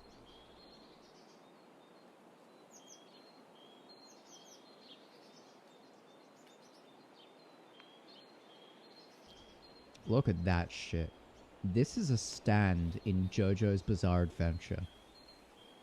And I am not kidding. I'm not even remotely joking. So you're probably seeing, right, like this guy who's basically becoming metal. The idea is, right, is that 2 people can be within the vicinity of this tower, of this power pylon. 2 people can be in the vicinity of this, this pylon. But only one person can be in it at all times. So if you were the only person within the pylon itself and you try to escape, you become metal, like you become part of the pylon itself.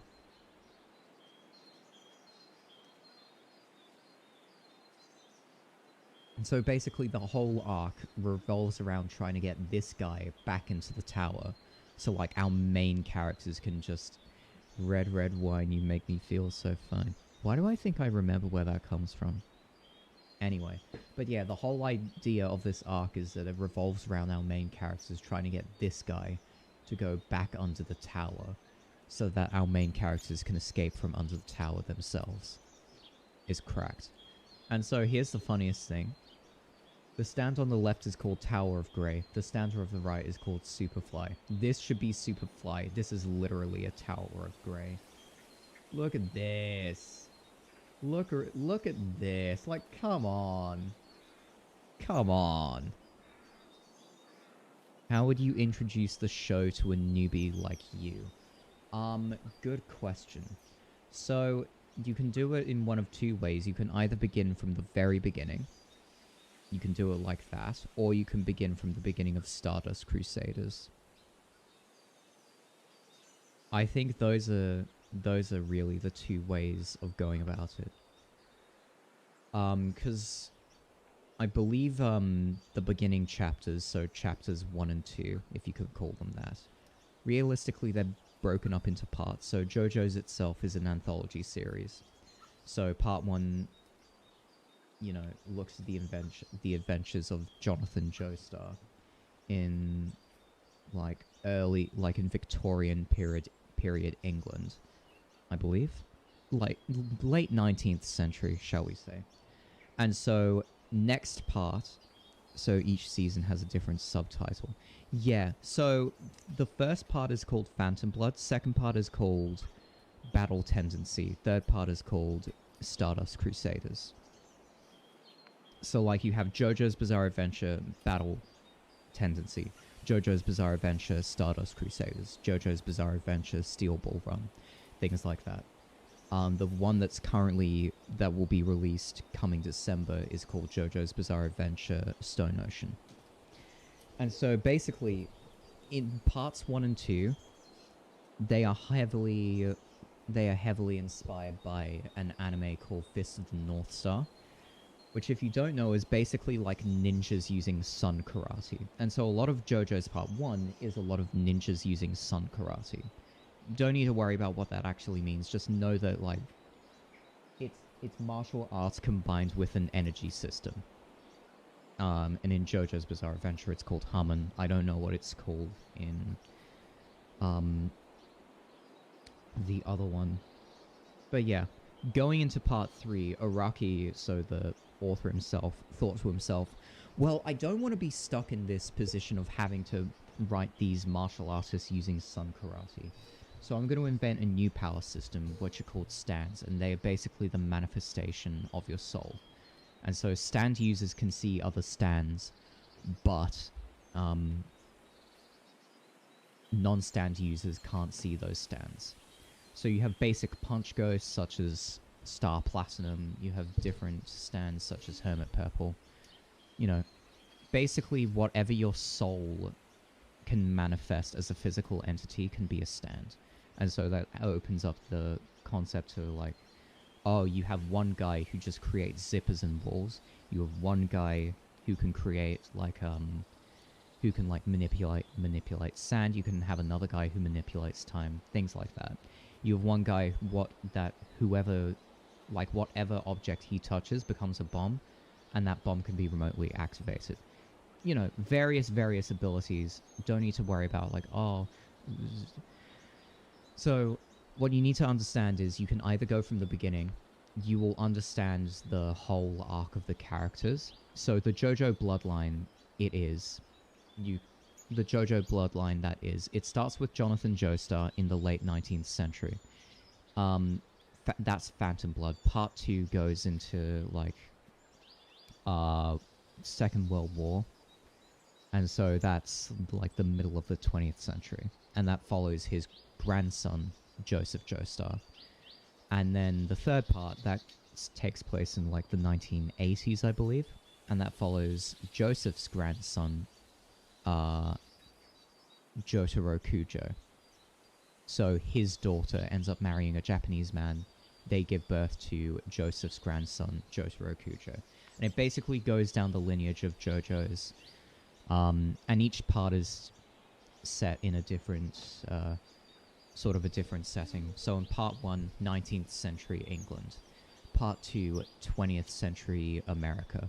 Part 3 is 1980s Japan, but they end up going to Egypt, trying to take down the big bad of the series. Part 4 is set in a small Japanese town. Part 5 is set in Sicily and the Italian mafia. Part 6 is set in Florida. Part 7 is set in Wild West America. And Part 8 is set in a small Japanese town as well. And so each part is unique. It has their own characters and things like that. Which is probably the main appeal of the series. Is that each part, you have a different series of characters. And they don't sort of, like, carry through. So if you're asking, like, oh, where should you begin? I'm going to give you 2 options. You can either start at Stardust Crusaders. Time travel, no. Time travel isn't a thing. They're descendants of characters. So Joseph's Joestar is the descendant of Jonathan, and Jotaro Kujo is the descendant of Joseph. So they're all descendants. It's going forward in time. Yeah, and part 1 begins in 19th century England. You skip ahead in time to 20th century America for part 2, and then you skip in time. Yeah. And so each part is its own contained story. That's probably the main appeal of the series, is that you get to... Yeah. Time period is an interesting thing, because it allows certain themes and elements to be discovered. Like, for example, the use of technology in Part 8 is different to everything that came before it. And the usage of horses to travel around in like the Wild West JoJo part is also interesting. But yeah, no, JoJo's is good. If you're willing to stick around with it, it's probably worth your time.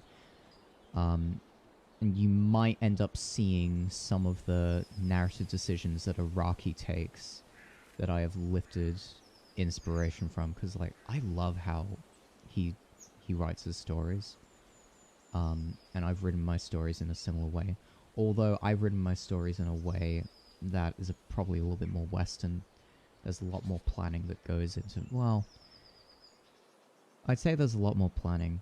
There's definitely a clearer direction from day one. And I think that's important to Felis. But yeah. It's definitely worth your time. You can get the whole series on Netflix, either subbed or dubbed. Personally, like, you can go either way, but my personal preference is that the sub, like the English sub, makes a lot more sense, because the Japanese voice actors are very over the top. Not to say the English ones are, but, you know, it just doesn't feel the same. But, you know, it doesn't matter too much. JoJo is still great either way, whether it's dubbed or subbed. I've been trying to find an anime that isn't some serial animes. It is not a serial anime series, and that's probably the reason why I like it.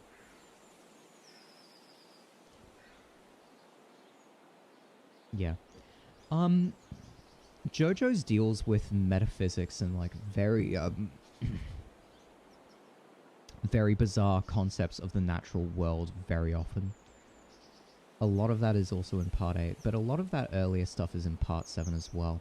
Like, for example, they'll be mid-fight, and Araki will just have an aside where the narrator of that universe describes, like, the anatomy of birds.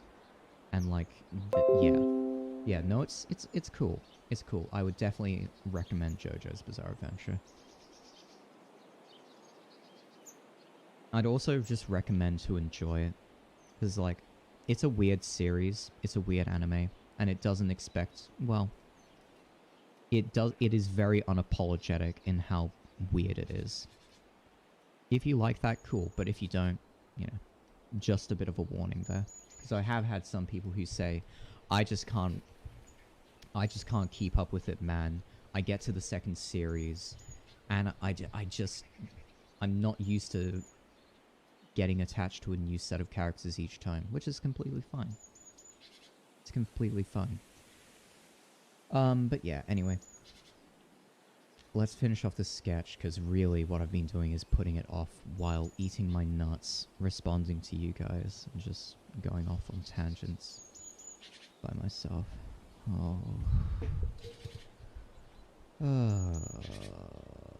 I've been doing this for 2 hours, 20 minutes. That's a bit of a yikes.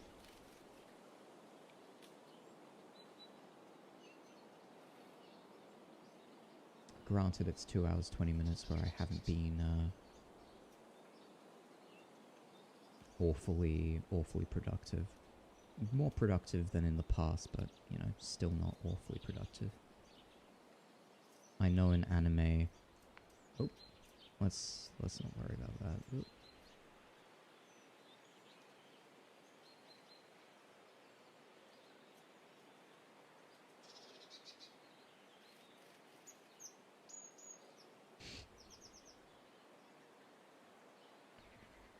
That has lost all its thunder when we get introduced to another group of baddies you gotta take. Yeah, I never understood the concept of, like... I don't know. I feel like you should always... Like, if you... well, then again... I don't know. There's certainly good ways to handle Fight of the Week, and there's certainly bad ways to handle it. You just gotta make sure that you're not sort of, like, adding new characters for the sake of adding new characters. Because, like, I feel Dragon Ball is a little bit guilty of that, when literally, like, a new character gets introduced. Okay, now we gotta fight them. Oh, a new character gets introduced for the next series, and it just keeps going on and on and on. And basically, we've gotten to the point where Goku is comparable with God's. And he just hates it because, like, it's a power that he's attained by not doing tens and thousands worths of push-ups. Yeah. I think power escalation with your villains is certainly something to look out for. It doesn't happen in JoJo's all that often because really, like, all the villains are sort of respective to that part. But like in other series where it's just sequential, like, oh, now we gotta take care of this guy, and now it's this guy, and now this guy has powers that the previous guy doesn't have, and if we were to pit him in a fight, this guy would obviously win it, and it gets boring. It gets boring and repetitive, and it really divides your audience. I really think that it's important that you write your villains to fit the overall narrative of the act of your story that you're currently in. But that's just my opinion. There are ways of doing it. There are ways of doing it successfully. There are ways of doing it unsuccessfully. You just gotta think a little. That's my main piece of advice whenever you're doing writing, is you gotta think. Because when you don't think, you end up making a lot of silly mistakes that you end up regretting later.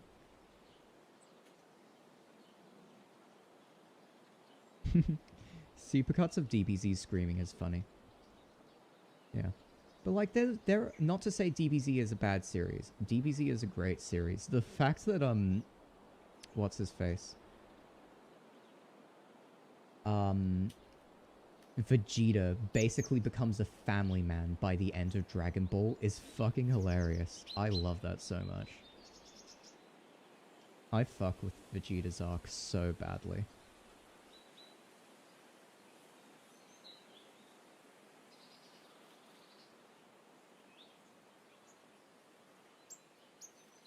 Anyway, that's her sketch. That's pretty much where I'm gonna leave it off at. We're not gonna give her pockets in her pants, because haha. I don't think we're even gonna give her a belt. No, it's just standard trouser wear. Dragon Ball scream for 20 minutes and then...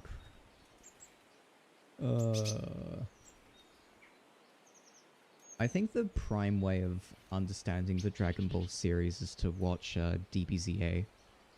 DBZA is very, very funny. Big fan of DBZA. Oh, wait, we got a... YGO TAS. Are they still going strong? Have they... Oh, they haven't released another episode ever since A Grand Day In. Sad. Sad. Oh, I'm sad. Oh, that makes me sad. His last upload was 4 months ago. He still uploads on Twitter, and I'm fairly certain that he has a proper job. But yeah. YGO TAS is certainly worth your time.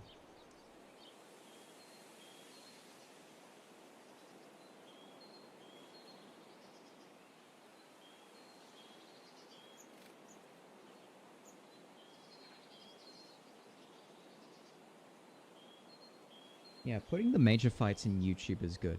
I think, like, DBZ becomes hype when you put all of the old fights and then you just, like, make everything a little bit faster. Because if I'm not mistaken, a lot of those old cartoons were, like, filmed in 24 frames a... No, not even 24 frames a second. DBZ anime frame rate. How fast was the animation back then? It was 12 frames a second. Yikes. Yikes. Yep, is anime 12 or 24 frames a second? A lot of old anime is 12 frames a second. And I think in Beastars, if you can remember the animation technique used there, they made it look very stuttery on purpose, because they still wanted to have, like, the old anime feel. So, like, they deliberately cut the frame rate down in half, and made the characters look, a lot more stuttery in their movements. I don't know. I think Beastars is truly, furry anime on Netflix. Or if you're cheeky, what's his face? Or if you're cheeky, you can procure fan dubs or fan subs, I'm sorry, through absolutely legally procured means. But yeah, no, Beastars is Pog. It's just a shame, and I think Netflix is getting this. I think Netflix is starting to understand that you really need to be releasing your anime with both dub and sub. Remember that weird throbbing thing they do with their eyes? Oh, yeah. Yeah, no, the weird throbbing thing is like a classic anime trope. Also, like, coughing up blood is a big one too. And I believe that stems back from... And like the, you know, the amount of blood loss and like blood spraying out of a person's wound comes back from a technical hiccup in a samurai film, and I can't remember what it was. I can't remember what the name of the samurai film was. But basically, it was like a sword duel, and, you know, faster sword wins.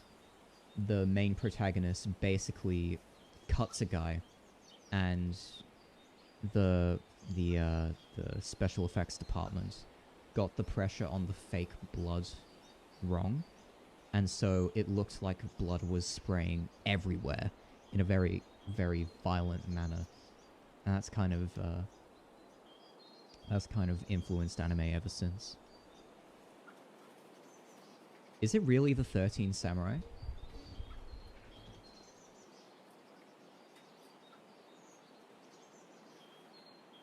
No, not the 13 Assassins. That's 2010. Oh, the 1963 film on historical events. Alright, yeah. Alright, let's have a look at the 1963 film.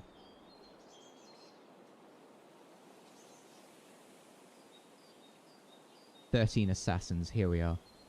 1963. Yeah, this is the one. This is the one.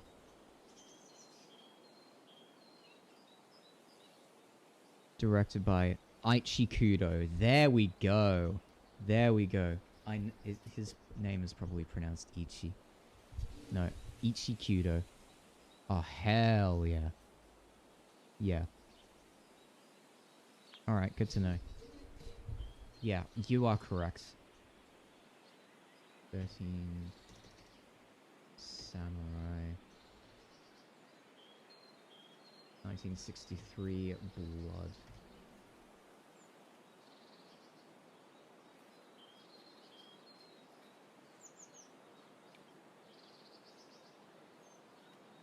No, not the 2010 film.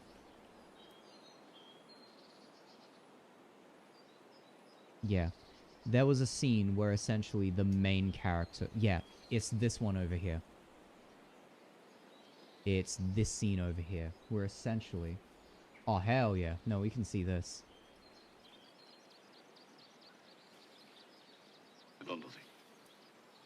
Keep going forward, keep going forward, keep going forward, keep going forward, keep going forward, keep going forward.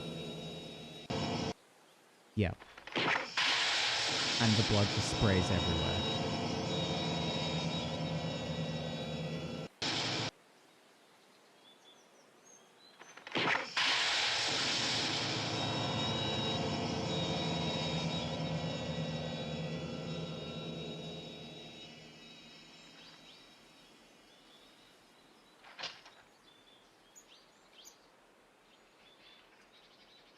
Yep, that's the scene. That's the scene. And this one bloody spurt scene forever influenced all of Japanese animation ever since. Isn't that cool? And this came about, right?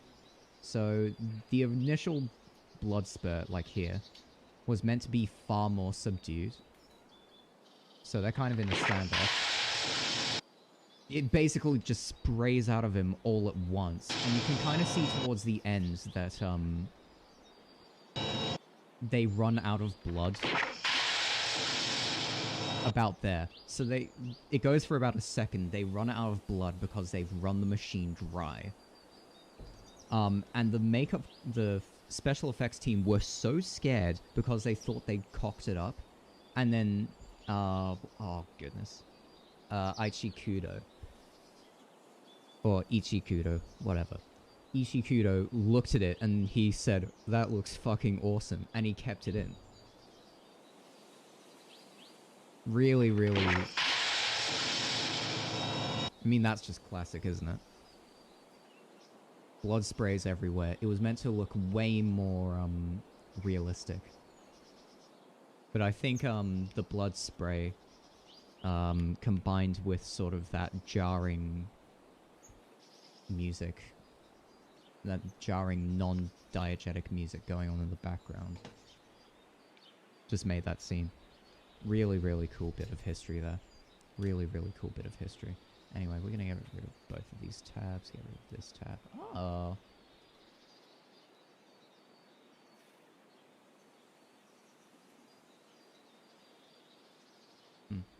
Anyway, let's get rid of that and all of this. Yeah, anyway. So yes, yes, and then we got the final yes over here.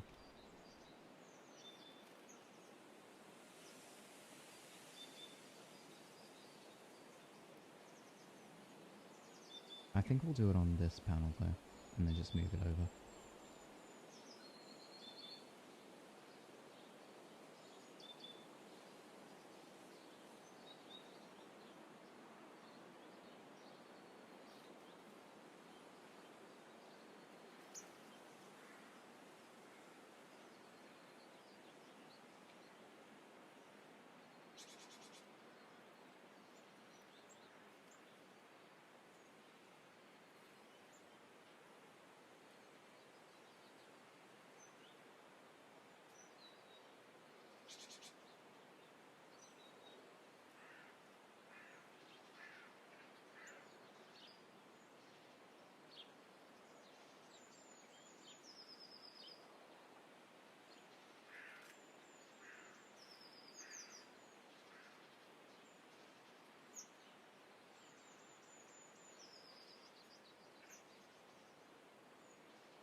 Mewzer is getting distracted a lot. Someone get a laser pointer. Oh dear. Yeah. That's actually like one of my abilities. It turns out that I just know the future.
Oh, good night, Cody. Take care. Oh dear.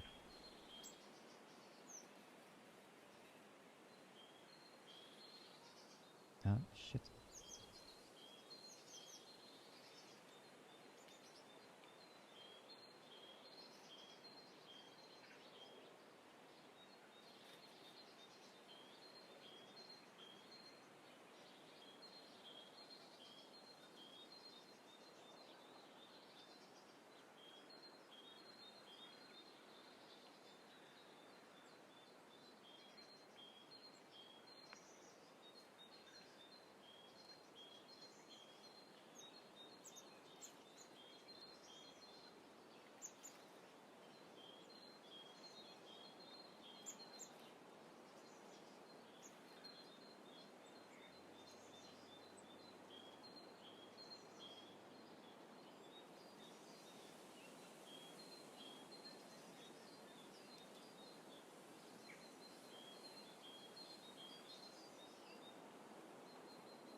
It's like Willy Wonka.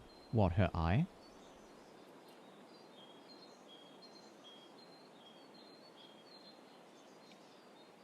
Okay, let's have a look at an eye.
Alright. No, we don't put cracks in our eye. We don't put cracks in our eye. Very important that we don't do that.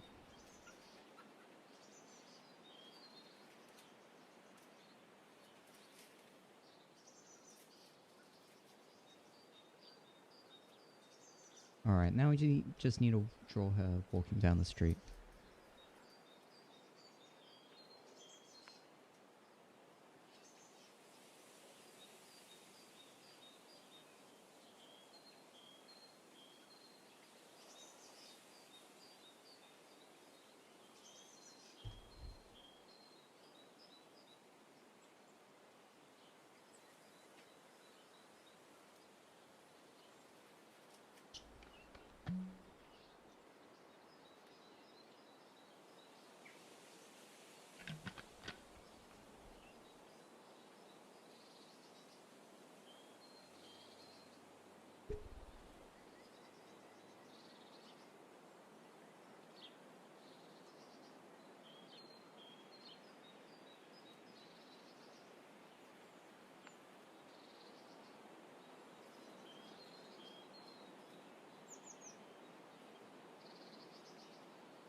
Ay, shibbe. Ay, muy, muy. Ay, muy, muy.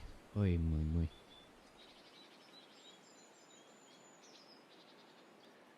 Mewzer, do you... Yeah, I have a fursona. Yeah, the character in the thumbnail is my fursona. I think I'll be phasing that out eventually, however, so... You know. Yeah, let me show you, like, the full image. Done sketchbook, it was under warm-ups, finished. Right, wherever you were. Here it is. I haven't done a lot of personal art recently. I think I'll do some personal... I'll probably, like, draw myself as a vampire cat. Drinking wine. Or at least, if not my fursona, then I'll probably draw one of my Felis characters. Probably Clive, let's be honest. I'd draw Clive in a... What's his face? I'd draw Clive in a...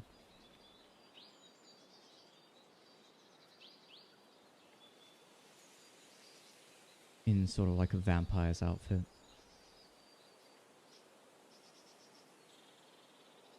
Probably draw Styles as a werewolf, something like that. Something like that. Anyway, let's draw Eve's couple of walking down the streets. Oh, we can get rid of that. Bye-bye. Bye-bye. Oh goodness, that's awful. Ugh, that's yucky. Backgrounds are done. I think backgrounds are pretty much going to stay completely stable, which is good.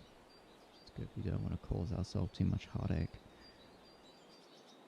Pain. The original, the one and the only.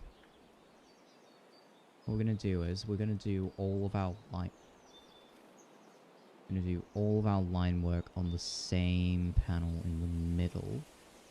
All of our sketch work is really what I mean to say. Like, what we're gonna do...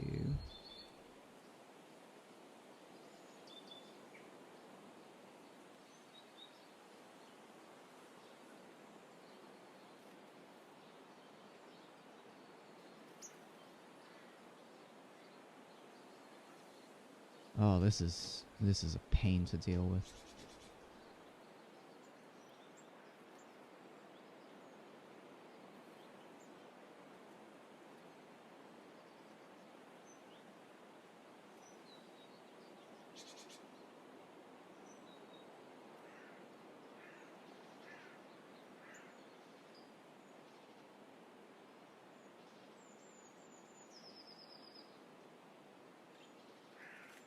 I think that's better.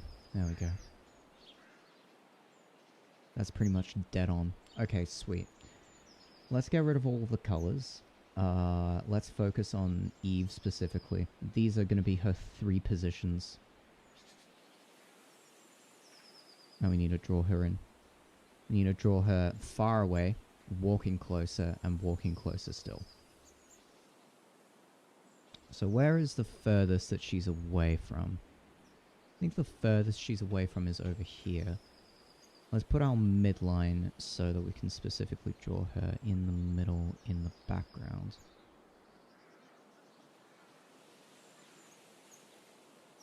So she's all the way back here. We not need to worry about too much of a sketch over here because she's going to be minuscule. Quite deliberately so. We need to have her dwarfed. And then off to the center just a little bit.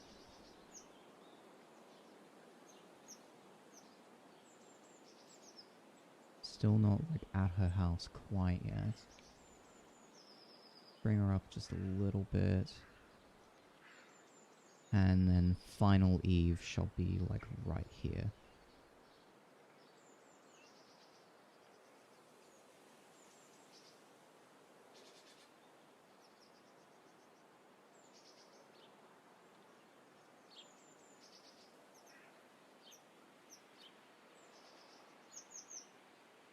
So she starts middle, goes diagonal all the way up the stairs. Sweet. This is what we love to see. Your lips. Is your fursona a copy of your real self? It's pretty much a copy of my real self, yeah. I didn't give them a backstory like I did my characters in this. Which is why I'm believing that these characters more represent what you could say as a fursona than my actual persona.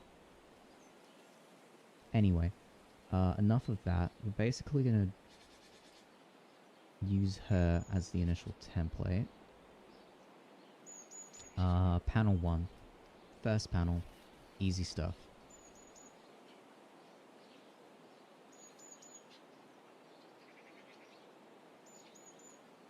She's not directly sent. The fuck? Okay, no, we're good. It's a good question about how much of a sketch is too much of a sketch as well. This is my firm belief that we can get away with something like this. Just focus on the main features of Eve. We need a, more importantly, she needs to be walking.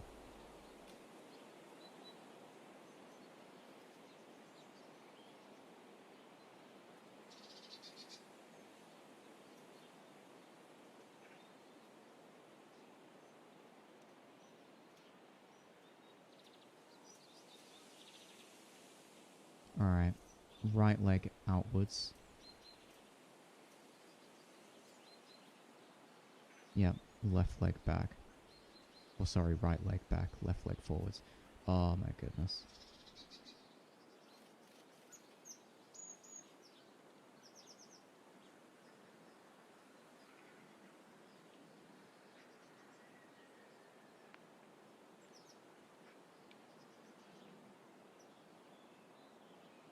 We're gonna give her a tiger's tail. Yep.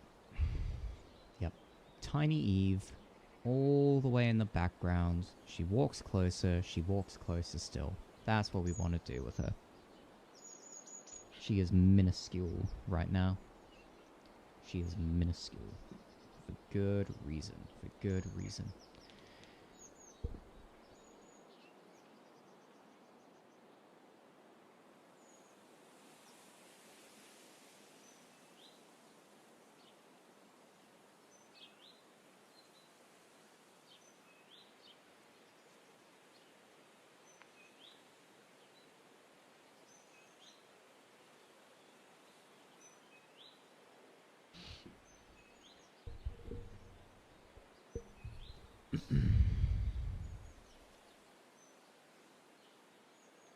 No.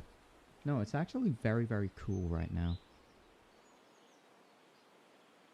We'll just have a look at the weather. It is a very comfortable 23 degrees Celsius. And so I believe that's something in the vicinity of 80 Fahrenheit. C2F. 23. Okay, so 73 Fahrenheit. There you go. 73 Fahrenheit.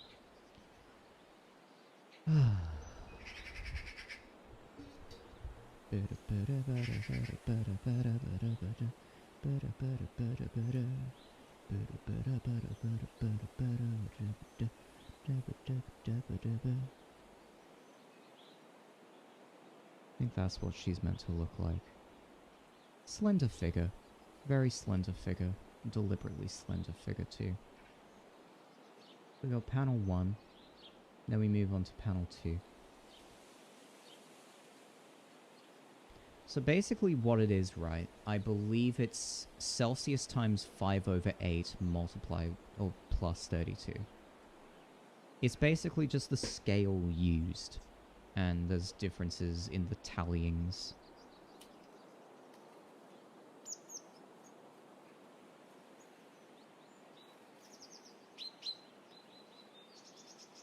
Yeah. Okay, it's 5/9, my mistake. So to solve for Celsius, it is... Celsius... What? Oh. And then we have to do C2F. C2F is, yeah, so Celsius times 9/5 plus 32. And then you solve for that. So for example, 30 Celsius is 270/5, which is... 270/5 is... So that's 5, that's 4, that's 54 plus 32, that's 86. Yep. Yep, easy peasy. And so, the other way around is, what is it? It's Fahrenheit minus 32 times by 5/9. But I can totally tell difference in temperature when it's in Fahrenheit. In Celsius, it's like a general area. Yeah, I get that. Yeah. I believe there's a TV show over there called Life Below Zero. It's like one of those Discovery Channel shows. And like Life Below Zero is literally like France and the UK in Celsius. But in Fahrenheit, I mean, that is proper cold. I mean, that is proper cold. That is like no longer going to be a physical temperature within the next couple of years. Proper cold is how cold that is.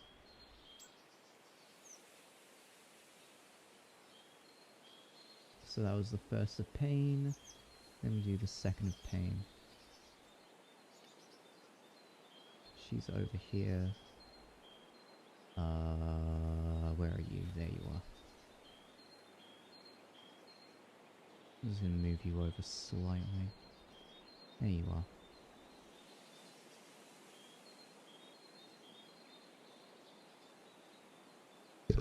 Oh, pardon me.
Why did you put general in quotes? I don't know.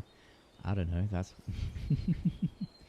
What was a little bit baffled, like, do you really need quotes there? Or like, what's the point?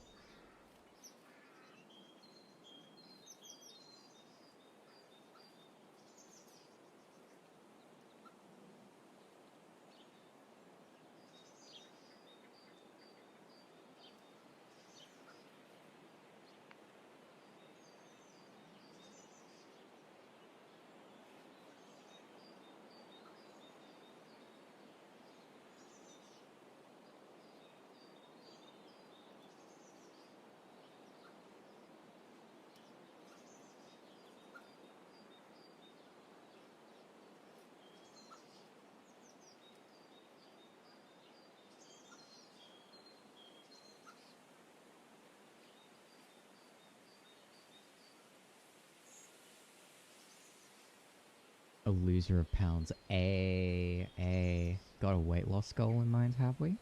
Got a weight loss goal?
Alright, we're coming up on 3 hours, actually.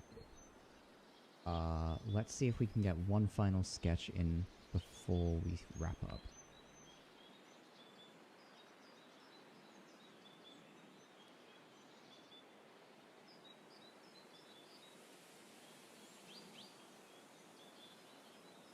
Oh dear. Yikes. Oh well. That's why you, that's why... Actually, I don't think if I don't know if exercise was even a... Oh, surely. No. Because you can exercise within 10 k's of your house, even if you're in lockdown over here.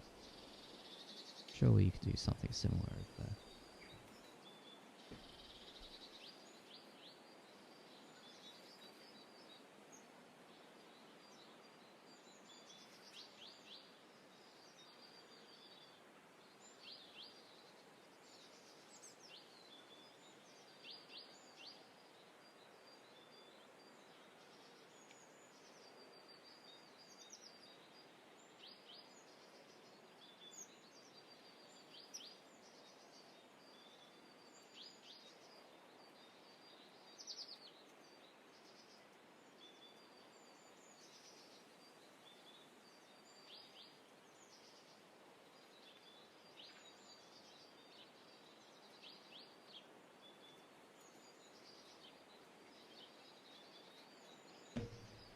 I got weights in my room, so I'm good. Hey, yo, we love to see that. We love to see that. Okay. Get rid of that. And then final Cassie. Final Cassie. And put her in panel 3.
One of your fursona jumped out of your monitor and whispered, "What's you?" Oh, oh, that would be terrifying. Oh, that would be terrifying. That sounds so creepy too. What's yours is mine. That would... Oh, no, no, no, no. No, no, no, no. No, no, no. I do not like that. I do not like that. No, no, no, no. Oh, goodness. 3-hour stream. I'm starting to run out of steam. I'm gonna take a short bathroom break. Yeah. What do we got? It's 4:35 at the moment. I've got like an hour. I think I've got another hour in me. And then I can have dinner. Yeah. Anyway, I'm just gonna go to the bathroom, do some other things, and yeah, I'll be right back.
Alright, we're back.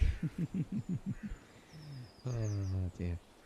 Oh dear, dear, dear. Alright, alright. Oh, pardon me.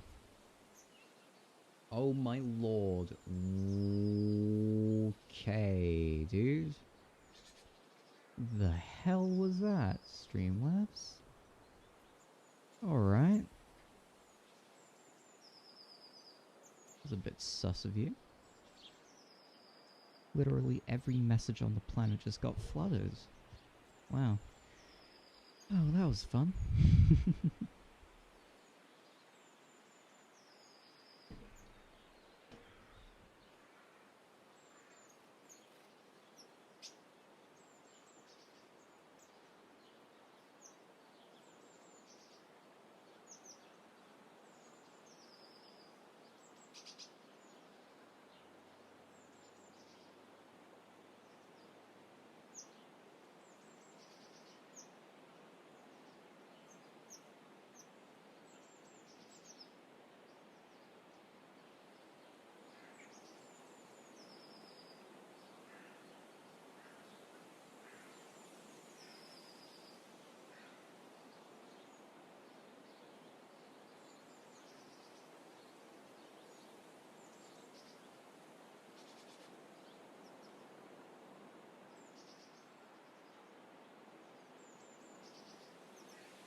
Oh yeah, a giant mosquito movie would be a true hell. True hell. Oh dear. Could you imagine a giant mosquito movie? I think the closest you ever got to was like I think it was Jumanji where they had the giant mosquitoes. If not, then oh goodness. I'm trying to remember where it was. Giant mosquitoes.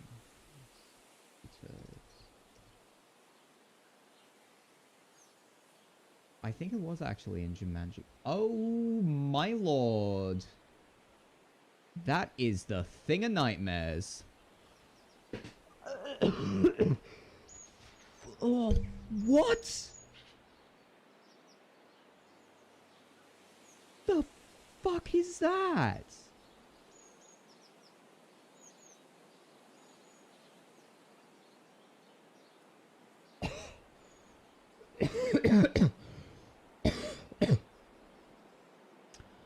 Oh, that makes me sick.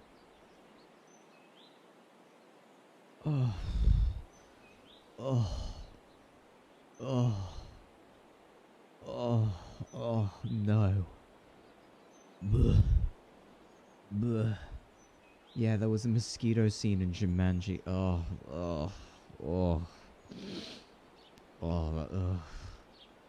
Oh, that. Ooh. I'm glad that's off my screen now. Oh.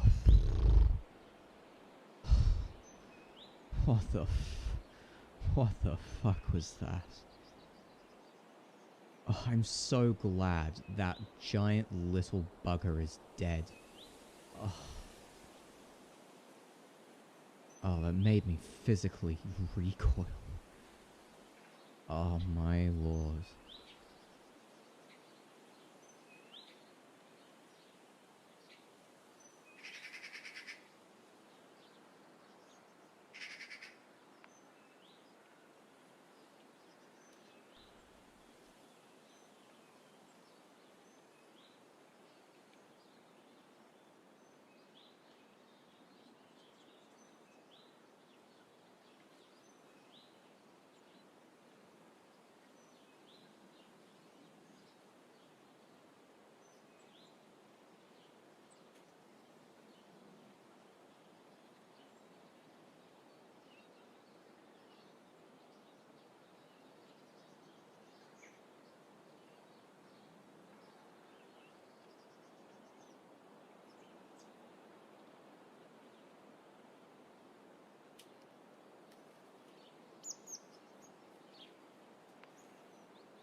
Yep, those are her three.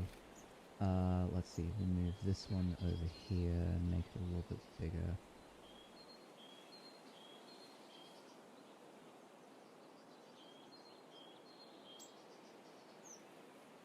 Take panel 2's one, that's fine. And where's panel 1? Panel 1's all the way over here. She needs to be all the way back there.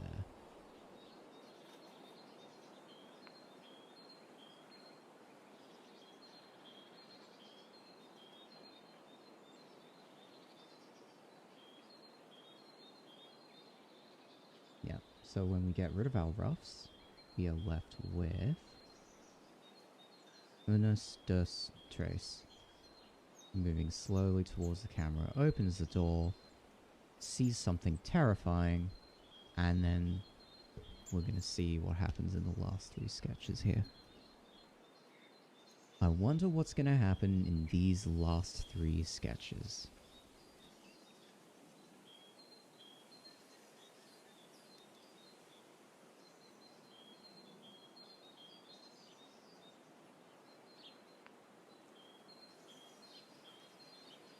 Where's the single point? Let's have a look, see. Yoink. Go down. Yoink. Go down again. Yoink. Around there, I think, is a good place to put it. Panel 7.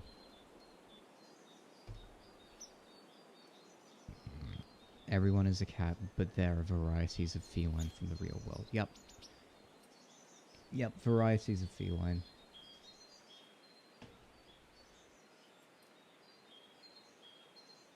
You've hit it straight on the head.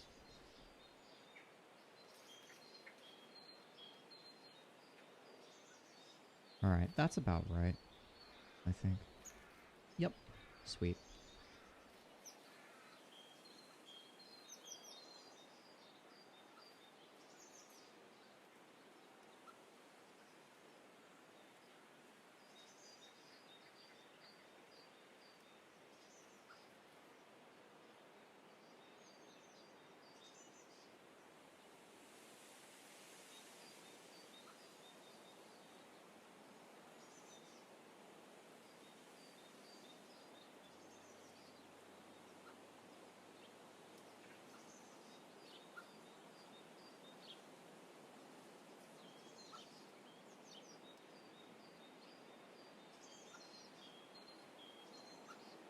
How big are we gonna make this?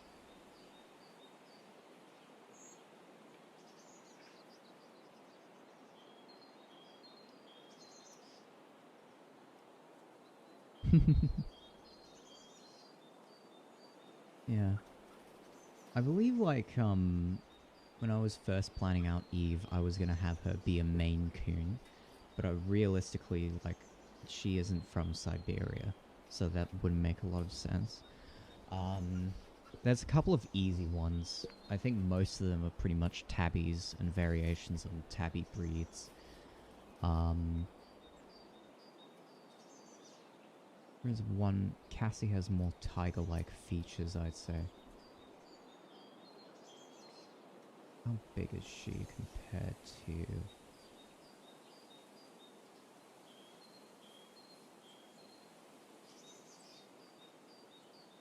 Maybe she should be a little bit smaller. Let's make her just a little bit smaller.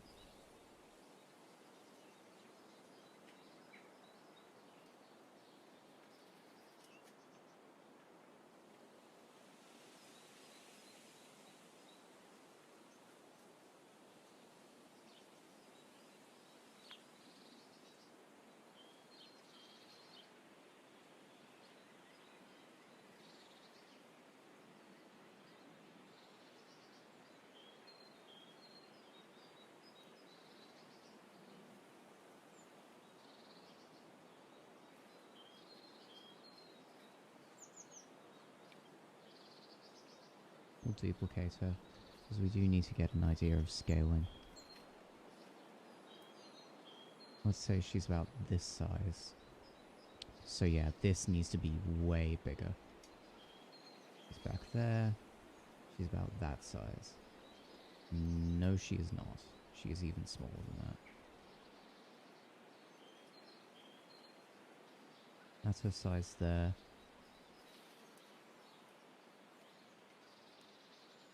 That's her size here.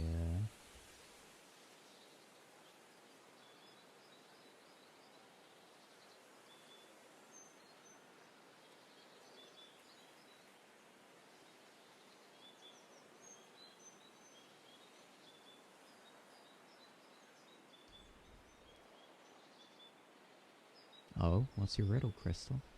What's your riddle?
Make these probably a bit bigger.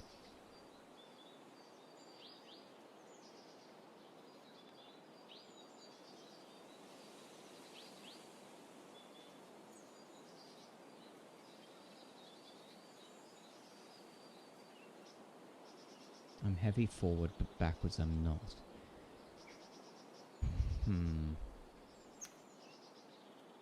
Heavy forwards, but backwards I'm not.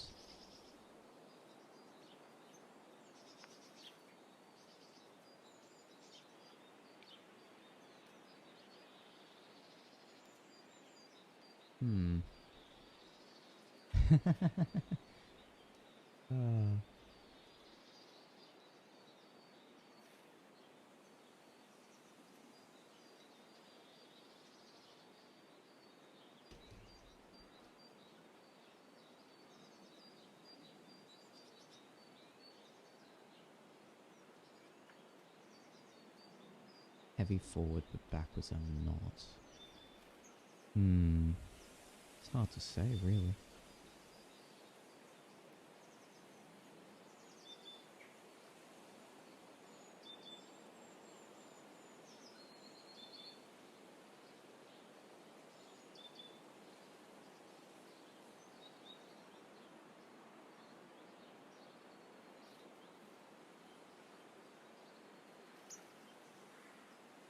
I mean, would knowledge apply? But then again, no, not really. Not really, no.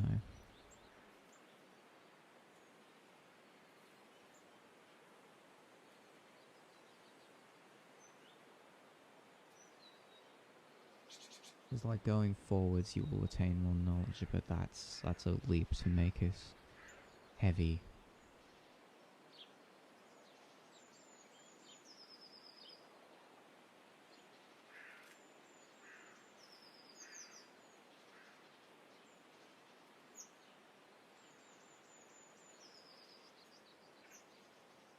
I'll have to think about that one.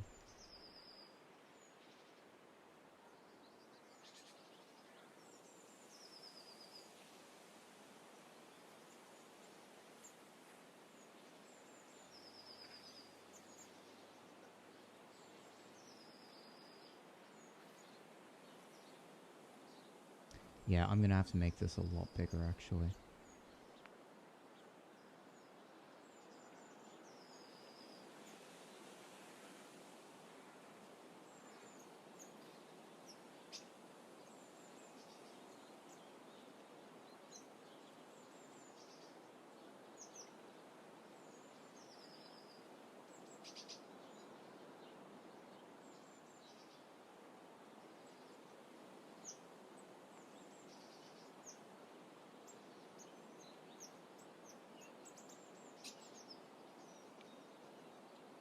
A ton? Oh goodness, a ton? Heavy forward, but backwards I'm not. Backwards I'm not! Oh, duh. Oh, yeah, very clever. Very clever, very clever. Great work.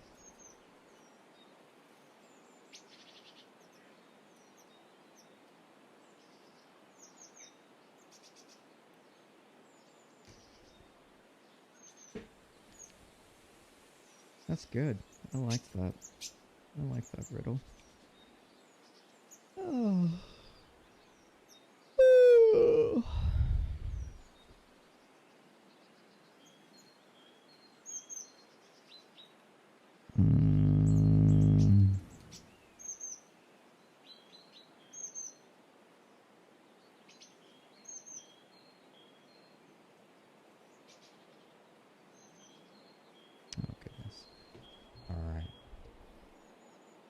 I haven't drawn anything, have I? Oh, goodness.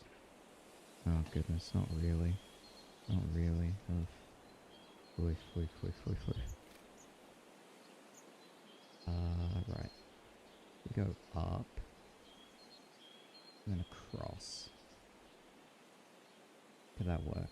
I think so. I think so.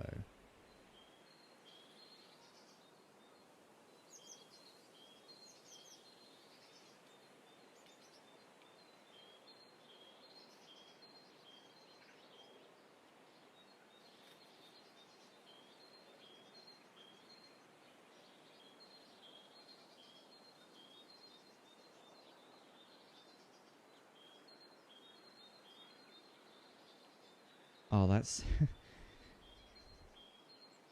oh, that sounds awful, Q. That sounds like an awful thing to have happen to you. Alright.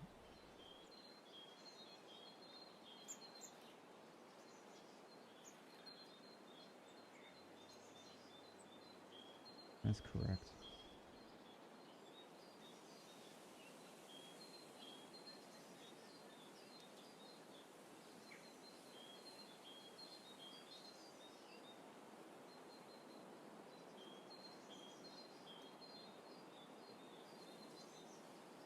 It's going to be a little bit frustrating to do, but we'll get there eventually. We'll get there eventually.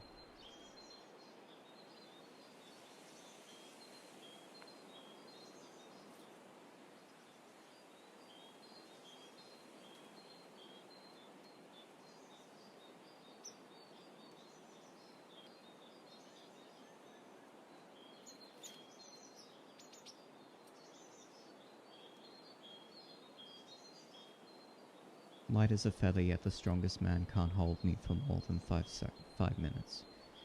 Can't hold me. Hold me.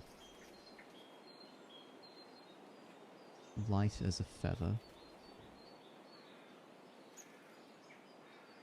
Nothing. You can't hold nothing. Although, holding something for more than 5 minutes is,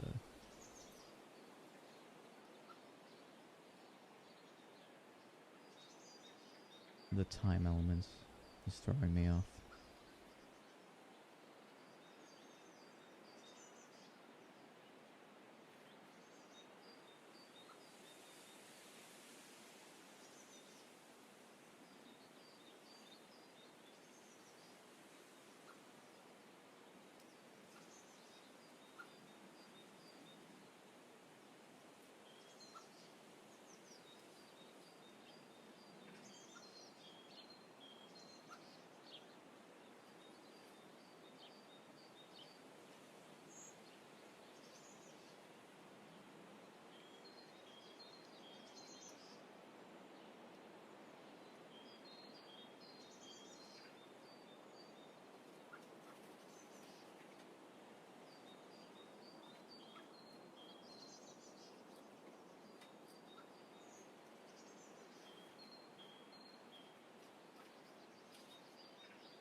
It's a very scuffed car. I'm gonna have to keep working on it to see if it turns out the way that I want it to turn out.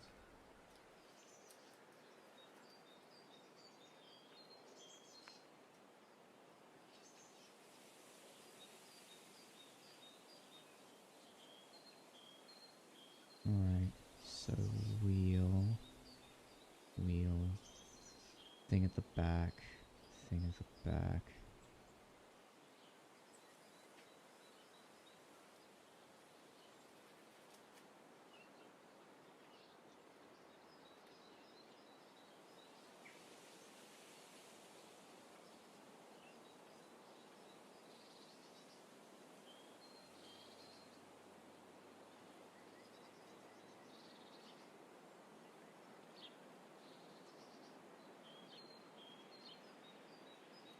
Or something closer to that.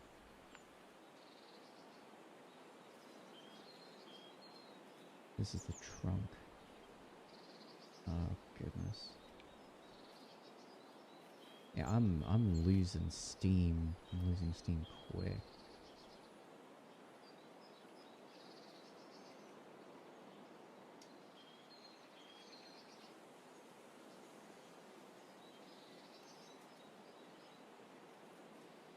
Gotta figure. Wait, it's something you do a lot and goes in you and out. Oh. Wait, I'm light as a feather. Air. Air. I assume you're holding your breath. It's air because you're holding your breath. I assume that's where you're coming from, but, you know. Fucking David Blaine managed to hold his breath for like 13 minutes or something ludicrous like that. I think what you were mentioning is air. Breath, yeah. Breath. The strongest man can't hold me for that amount of time because it's breath. That is a shit car. Right. I'm just gonna keep this here. I'm gonna save it. Maybe take everything up just a little bit to, you know, we'll consider things. But yeah. Yeah.